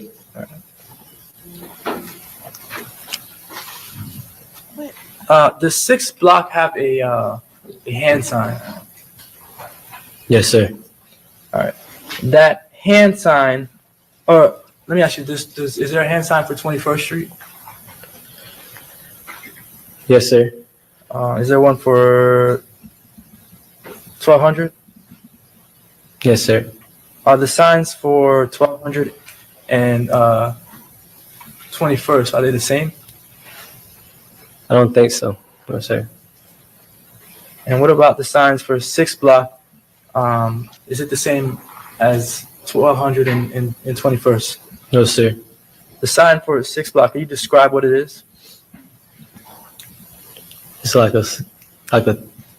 3 fingers holding up. It's like a 6 almost. So something like this? Yes, sir. All right. And if an individual uses that hand sign, does that mean that they're part of 6th block? No, sir.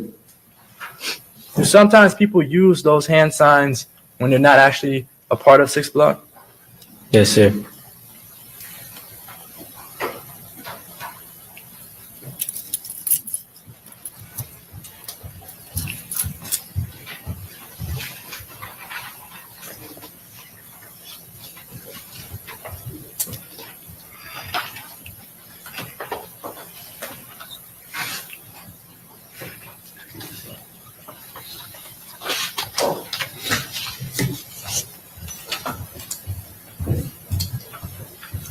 I'm showing you what's in evidence as State's Exhibit 95C. 2.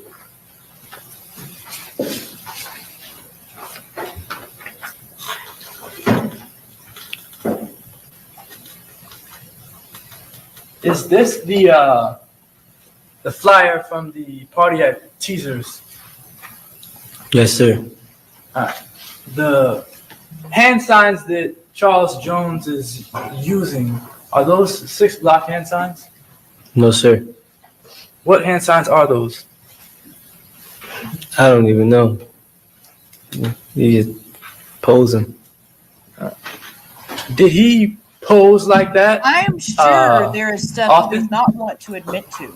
Yes, sir. With those same hand signs? Yes, sir. All right. Does that mean 2100 or 20? I'm sorry, 21st? No, sir. Does it mean 1200? It could be several meanings. Okay. Would Charles Jones, coming from 6th block, would he ever be throwing up these hand signs for 1200 and 21st? No, sir. All right. So that to you does not mean 1200 or 21st? No, sir. All right. 1200 and 21st, those are east side. That's east side of Jacksonville. Yes, sir. And Charles Jones is not from the east side. No, sir.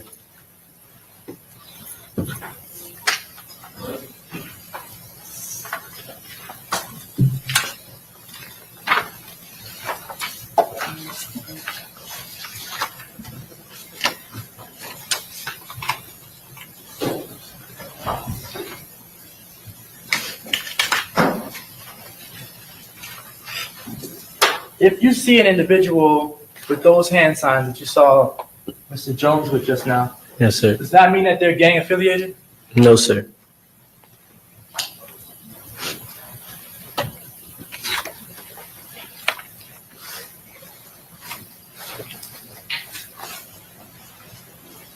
All right, I don't have any other questions. Thank you. Cross-examination.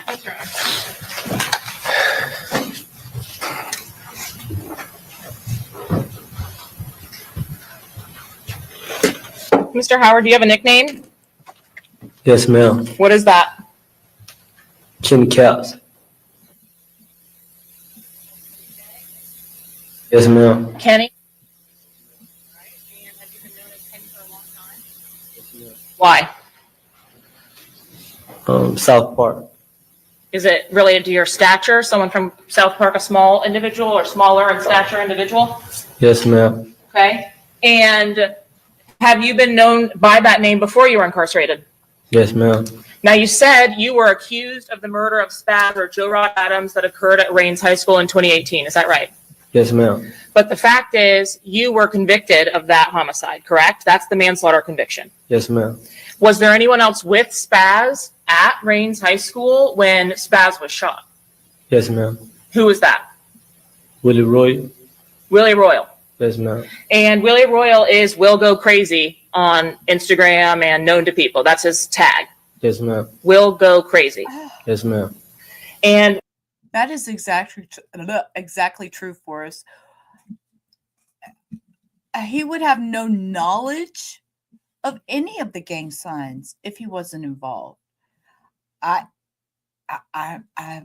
not buying it either. I'm not buying it either. Welcome back, Cindy. Yeah, this is just interesting. Okay, and we're on cross now. States crossing. Willie Royal survived that shooting, isn't that right? Yes, ma'am. Now, you were asked several times about your communications with Isaiah Chance and Rashad Murphy, and you said that they were friendly. Yes, ma'am. So you are testifying that you would be friendly with them on the outside, so not on the telephone. You would go out with them to a club and that be posted everywhere? No, ma'am. When you say friendly, why don't you explain to me what you actually mean by that?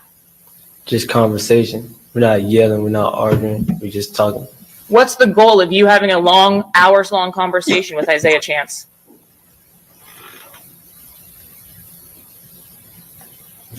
Trying to see how to word it. Let's see what you know. The learn his thoughts. Your intent on talking to Isaiah Chance or anybody that is an up or from the opposite side of your group, whatever group you want to call it, gang, not gang, whatever you want to call it. Your goal is to catch them slipping, to catch them doing something wrong. Yes, ma'am. You want to know more information about your ops than they know about you. Yes, ma'am. Is Isaiah Chance calling you from different numbers all the time a part of what you would employ yourself? Yes, ma'am. Why would you call from your own number every single time you talk to him? Would that be smart? No, ma'am. Okay. So one time you believe that your girlfriend checked the number or a number you spoke to and it said Alicia on the phone. Yes, ma'am. So I assume you got in trouble with your girlfriend for that. Yeah, my ex. Yes, ma'am. And you've seen Alicia. Okay, I find this comical. Okay, Forrest. Yeah, just so y'all know, I try to keep it between up to 4 hours. So usually I start streaming at 3 and I end by 7. I try to come back later in the night. Well, night my time because my husband's at work. So I have all day, all night to myself. And I'll try to come back later. But it's going to be more of a late night SAS stream. So if you're up later and want to stop back by, we will be doing a late night SAS stream. Andrews around. I want you to tell me what the context was that you actually saw her around before you went to prison. Yes, ma'am. How? Was she dating someone that you knew at the time? I didn't have any knowledge of that. So, but Is the person in States 90B the person that you identify as Alicia Andrews? yes, ma'am. Did you know her by another name around town? No, ma'am. Okay. Did you know even her legal name when this event actually happened, before it started being reported to the news? No, ma'am. You said you would talk to somebody named Rashad Murphy. That's the individual depicted in 37A, isn't it? Yes, ma'am. And had you seen him on social media as well?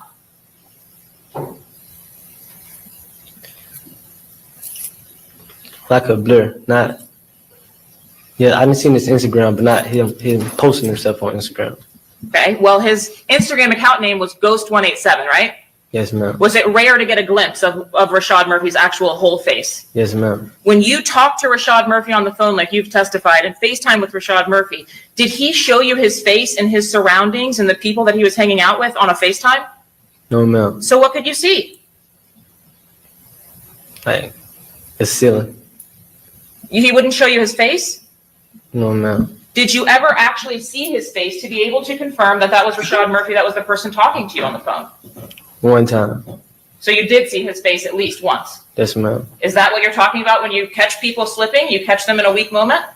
Yes, ma'am. The longer you talk on the phone with Rashad Murphy or Isaiah Chance, does that increase or up your chances of getting some information about them?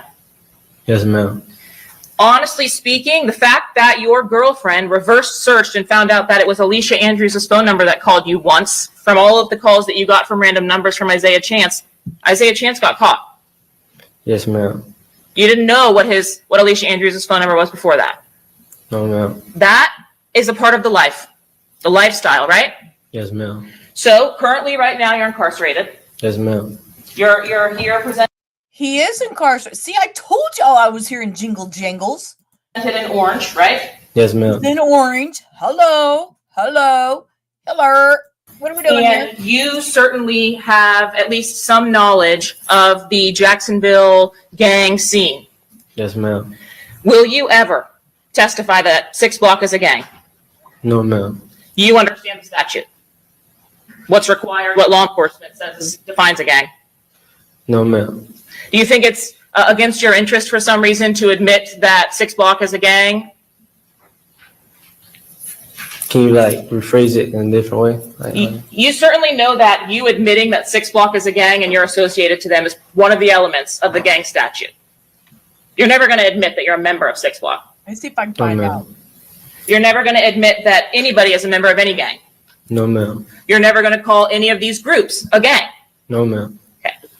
You were asked specifically about whether you had prior conversations or interactions with a Davion Murphy. Is that what we're seeing in 38A? Yes, ma'am. Do you understand him to also be a co-defendant in this case? Yes, ma'am. And what was the interaction that you had with Davion Murphy? We had words in Duval County. Okay, what were the words? He told me that Gerard Adams was his cousin. And I was like, so? And he was like, he gonna get up with me. Okay, so let's have a conversation real quick. Let's sidebar this shit, okay? Because we're nosy and we like to look into things. Okay, so here we go. Robert Howard was incarcerated in relation to a 2018 fatal shooting in Jacksonville, but was released from prison before the 2024 murder of Charles Jones Julio Fulio. Now, just for more knowledge, because it's my pop-up video time. In August of 2018, he was 16 years old. Robert Howard shot and killed 19-year-old Gerard Adams and wounded 2 other teenagers outside Irani's high school football game in Jacksonville. The incident was reportedly gang related and stemmed from a fight earlier that evening. But wait, there's more. Okay. In May, where'd it go?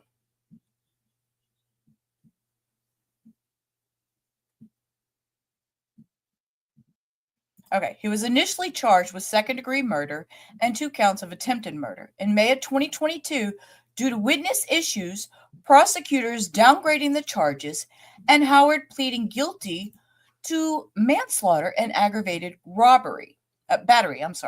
He was sentenced to 5 years in state prison with credit for the time he had already served, approximately 3.5 years, while awaiting trial. He also received 10 years of probation.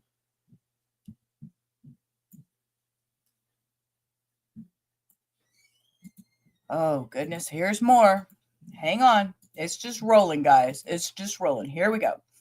Howard was released from prison sometime after May of 2022 plea deal. He was therefore a free man when he traveled to Tampa with Charles Jones and others in June of 2024 and became a key witness in the murder trial of Alicia Andrews.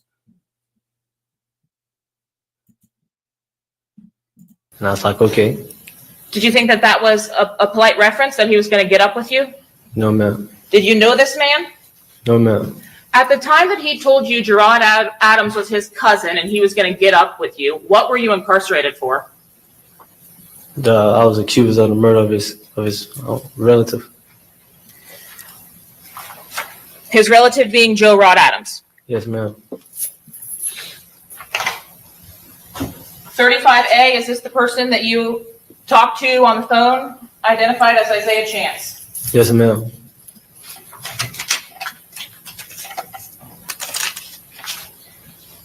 I'm going to show you what's been previously marked for identification as 75B7 from an extraction from this defendant's cellular device. Can you identify any of the individuals depicted in 75B7? Yes, ma'am. Who's the individual on the left of this image? Gerard. That's the individual that you were convicted of killing. Yes, ma'am. And the individual that Davion Murphy was referencing when he said he was going to get up with you. Yes, ma'am. Can you identify the individual on the right? Corbin. Corbin? Yes, ma'am. Is that Corbin Johnson? Yes, ma'am. Is that the individual that we've been hearing about went missing in some way or was kidnapped in some way? Yes, ma'am. You are familiar with Julio Fulio's social media activity. Yes, ma'am. And when you say you're from, where did you say you're from? 45th. 45th. Do you claim any kind of neighborhood openly, like in public, other than 45th or 6th block? Yes, ma'am. Is that Ave B? Yes, ma'am. And what is that? Can you tell the jury what that is? 45th Avenue B is a section on 45th. It's So a part of 45th. I'm sorry, I didn't mean to cut you off. It's a part of 45th? Yes, ma'am. Same area. Yes, ma'am. Before you went to prison, was it typically people from separate areas would be affiliated with separate groups? Yes, ma'am. And how old were you when you got arrested for Gerard Adams' homicide? 16. 16. Yes, ma'am. What was the total sentence that you ended up serving? 4 years, 10 months, 4 years, 11 months, one of them. When you were released from custody for that case, is that when Rashad Murphy made contact with you? Yes, ma'am. What was the nature of that contact? Because you've indicated it was friendly. Just basically trying to see who was the gunman of his family members relative. He Just wanted rel- to see who the gunman was? Is that what you said? Yes, ma'am.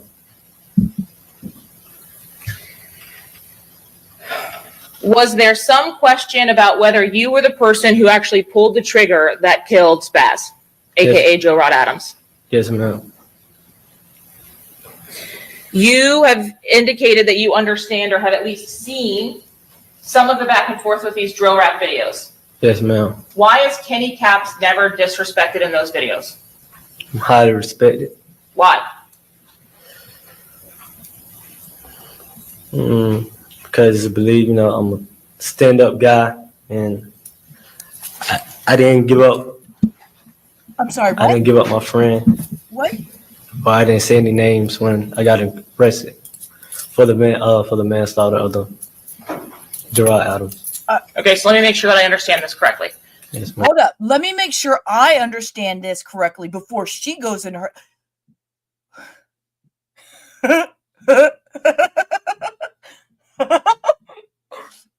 Okay.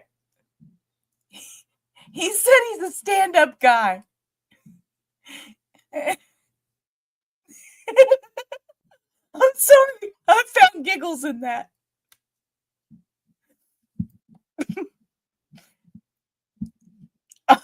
I'm a convicted murderer, but I'm a stand-up guy, okay?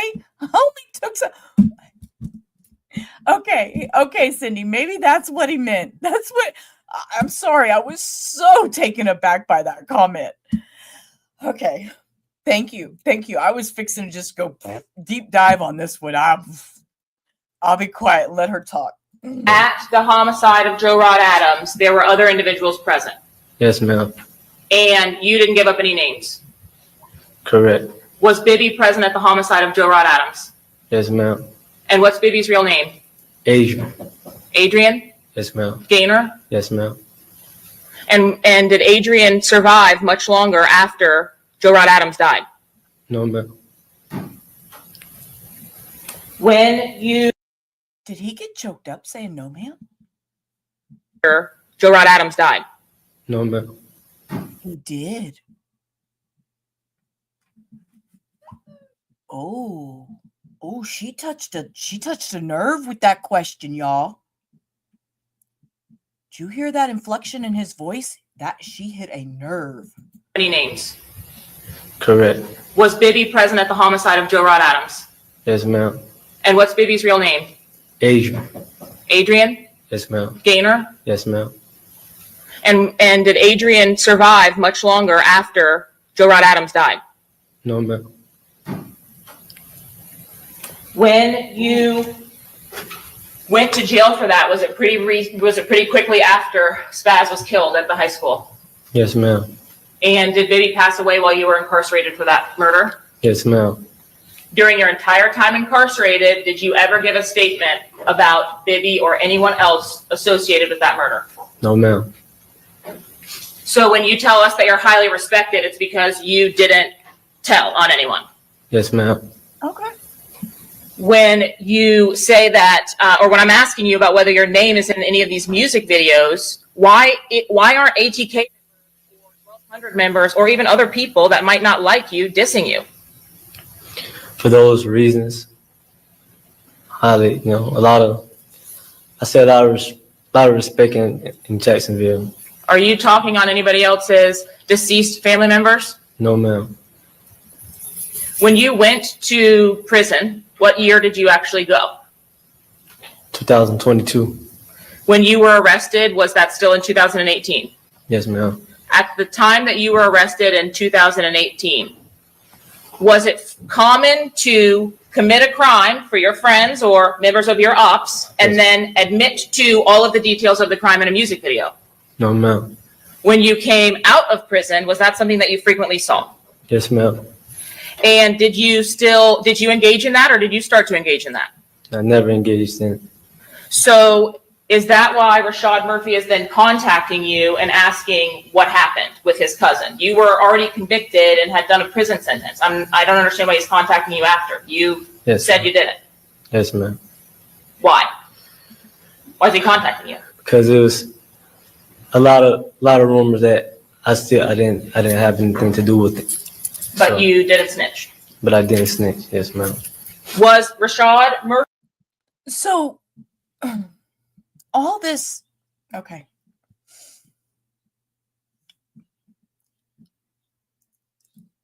If they snitch, they ruin their reputation with the gang, is what I'm gathering. I don't have that mindset, I guess. So again, this is what we talked about the other day. I don't have that mindset, so it doesn't compute. I can't relate. I'm having, okay, if she snitches, she's dead, in or out. Okay, makes sense. So she can keep her mouth shut. She can keep her lips tight, and she's just not going to say anything. And he's the same way. Robert Howard did the same, and he's doing his time for it. She's going to have to do her time. Or did Rashad Murphy ask you to tell him who actually did pull the trigger? Yes, ma'am. Did you see or were you familiar with any drill raps from 6 Block members naming Joe Rod Adams or Spaz and dissing him? Yes, ma'am. Was that brought up by Rashad Murphy? Yes, ma'am. Rashad Murphy and Davion Murphy were contacting you because they wanted to find out who killed their cousin. Not Davion. So he only talked to you that one time in the jail. Yes, ma'am. And Rashad would contact you. Yes, ma'am. You said the communications were friendly, so he never threatened you. No, ma'am. He didn't threaten your family. It was rumors he threatened my family. Yes, ma'am. How long before Charles Jones was murdered in Tampa did he do that? That year I was home, within that span of that year, before I got incarcerated.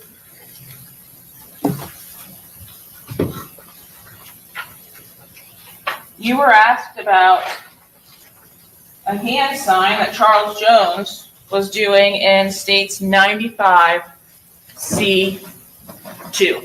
Is that right? Yes, ma'am. Who is 21st Street affiliated with? IDs. Okay, so 1200. Yes, ma'am. Let me ask it this way, because you don't want to say it's a gang. If 1200 and 21st Street were in the same room, would anybody be pulling out firearms or fighting? Yes, ma'am. With each other? Oh, no. I don't know. Okay. Yes, ma'am. How about this? Those two are affiliated or at least aligned enough that a common enemy of both. Okay, so again, I'm absorbing, I'm gathering. He's not, to keep his respect, he cannot associate them as gang members. He has to beat around the bush with the wording. And yeah, not just her, but her family and her child, Cindy. I mean, it's They're all going to be in danger if she snitches, obviously. Is 6 Block or their members? I'll say 21st. I mean, I'll say 1200, not really 21st. Who does 21st have problems with? I think 1200. You think? Yes, ma'am. Do you know? No, ma'am. Can you even tell me whether Charles Jones is putting this sign up to be disrespectful or whether he's claiming 21st? Yeah, he's not. He's just throwing up a sign. He's not being disrespectful. Realistically, you all you at least personally have knowledge that there are members of 6 Block, there are members of 1200, there are members of ATK that throw the rival gangs signs and post it on social media. Yes, ma'am. That's true. It's a fact, right? Yes, ma'am. That happens. Yes, ma'am. I'm showing you from the cell phone extraction of the defendant in this case what's been admitted as 76B5. Are you familiar with Charles Jones or Julio Fulio's social media posts? Yes, ma'am. Do you remember a social media post? I'll show it to you a little bit clearer. 95C3 that Charles Jones made about the attempted murder on his life, dated February 8th of 2024. Yes, ma'am. And was this a reel, meaning it was like a video that was posted to social media? Yes, ma'am. And is he referring to the attempted murder that happened on his life on October 7th of 2023 where he was shot in the foot? Yes, ma'am. Do you recall any other time where he was shot in the foot? No, ma'am.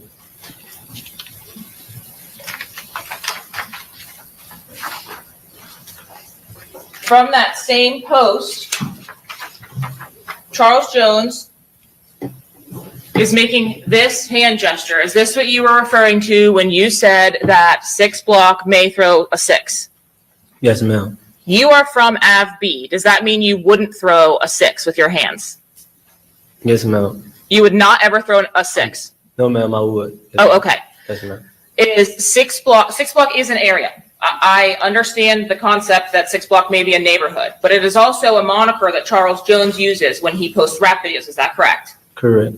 And it is a moniker that other individuals that may not say I'm 6 Block or be from 6 Block, like yourself from AvB, Yes. will also throw on for social media, music videos, etc. Isn't that right? Yes, ma'am.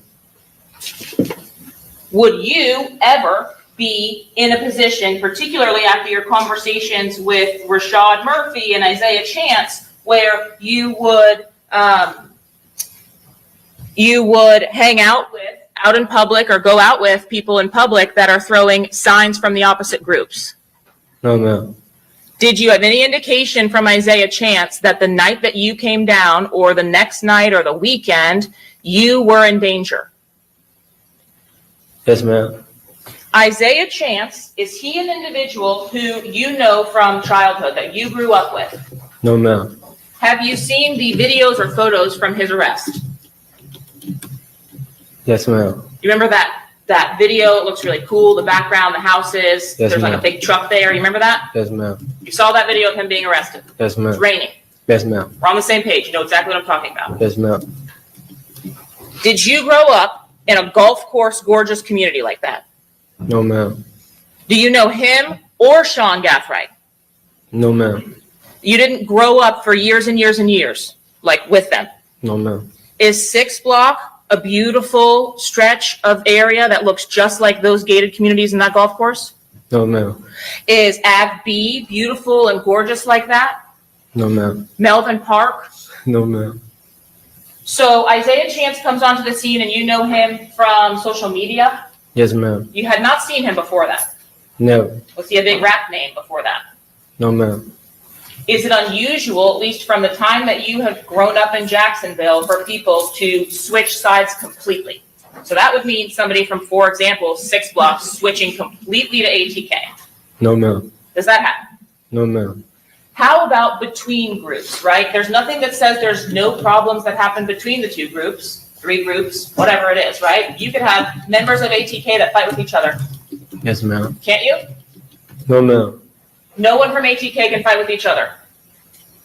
I don't mean get into a shootout. I mean have a disagreement. Yeah, friends. Okay, the fact that she had to clarify that,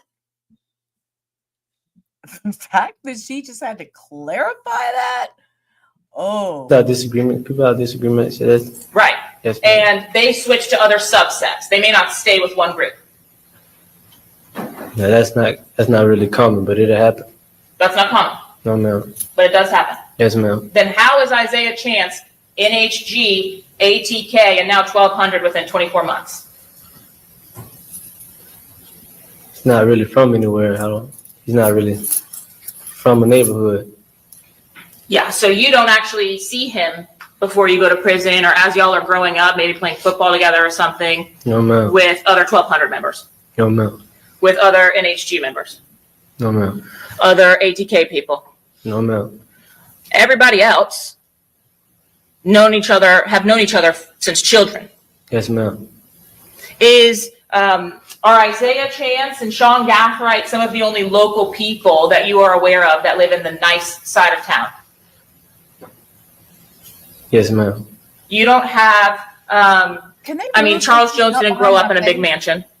No, ma'am. Fair to say he's probably one of the more successful of your group. Yes, ma'am. Okay. But no one grew up in those areas. No, ma'am. Can you explain how it's possible for Isaiah Chance to be switching from group to group to group like this? Why would one group even accept him if he left one subset to go to the next? To use them, probably. Well, did you actually see on social media Isaiah Chance denouncing NHG and ATK? Yes, ma'am. Why? Why was he doing that?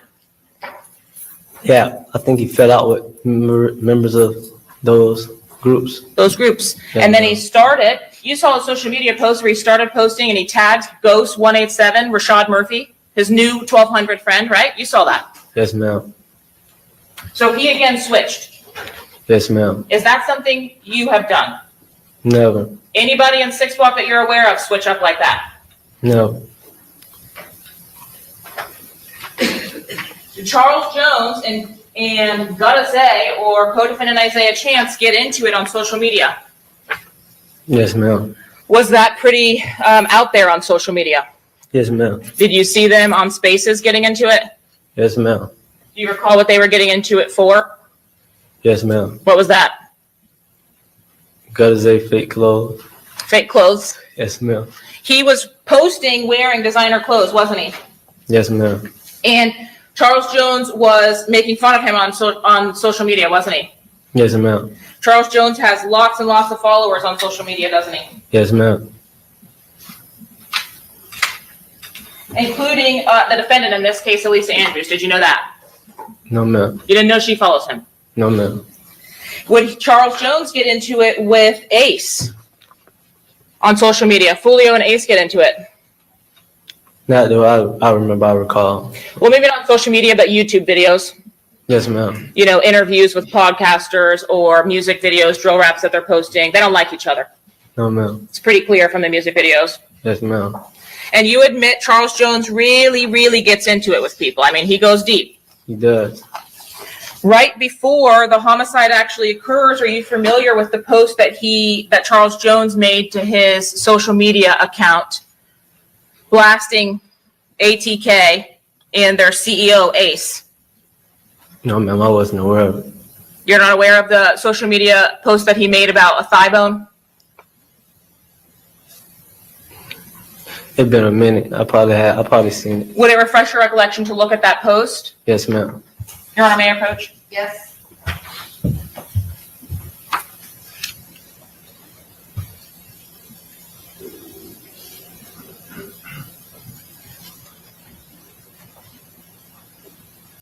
Okay.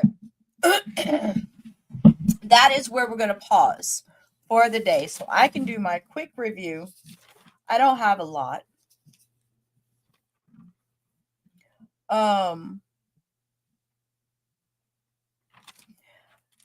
Yeah, I want to just do my quick review. I am going to dip out here in a few minutes. We have about 40 minutes until Hio goes live. She was planning a live to do I think it's a 5th part in her Diane Downs series that she's doing, that I am in her chat because I just adore her and I enjoy her content. So if you're not subbed up to Hio, I will drop her link in the chat one more time before we go. But in the meantime, let me go over and here. No, not in the meantime. Let me do this because I want to make sure I do it. There is Hio's link. If you're not subbed up, please sub up. If you don't mind, she will, not we, she, I gotta stop saying we. I'm a mouse in her pocket. She just doesn't know this yet. She will be live at 7:30 Central. And again, it'll be, I think, the fifth part in the Diane Downs series, in the rehabilitation versus retribution. So over my notes today, basically, we finished up with Detective Ramos. He talked about Aaliyah Britton, her call records, how they investigated her. They, in the cross, they went over reviewing the text messages. They talked about the pool party. And, of course, me and my big mouth, you can't go to a pool party with gutta written down your boobs or in between your boobs, if you're going to be scantily clad at your pool party. And let's see, Young and Asa did the song Do It and Game Over right after Julio had passed away. The state rested. After the state rested, the first witness, which is who we are still on for the defense of Alicia Andrews, was Robert Howard. And evidently he was arrested in 2018 for manslaughter at a high school game of Gerard Williams, who was also known as Spaz. In 2023, he was released. He was out during the time Julio was murdered.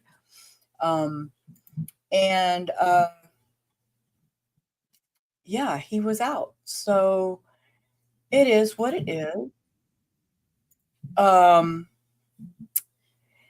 He was incarcerated. What was his incarceration time? I have to go back and look. I wrote it down, but I can't read what I wrote. He was sentenced to 5 years in state prison with credit for the time he had already served, which was approximately 3.5 years in jail while he was waiting his trial. He also received 10 years probation. So I'm going to take my mouse. We're going to end with a funny just because I can. Most of us in here are women. We have men in here too.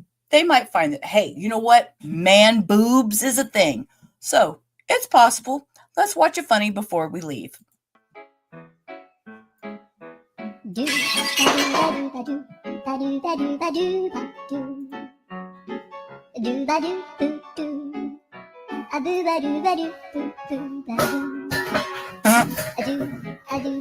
Funny that you mentioned that, 'cause I'm cooking tacos with my girls.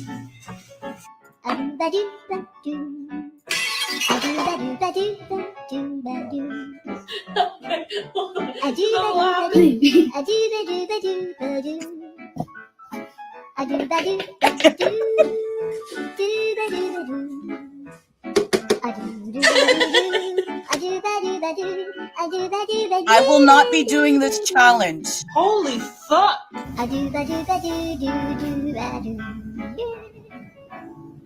Oh.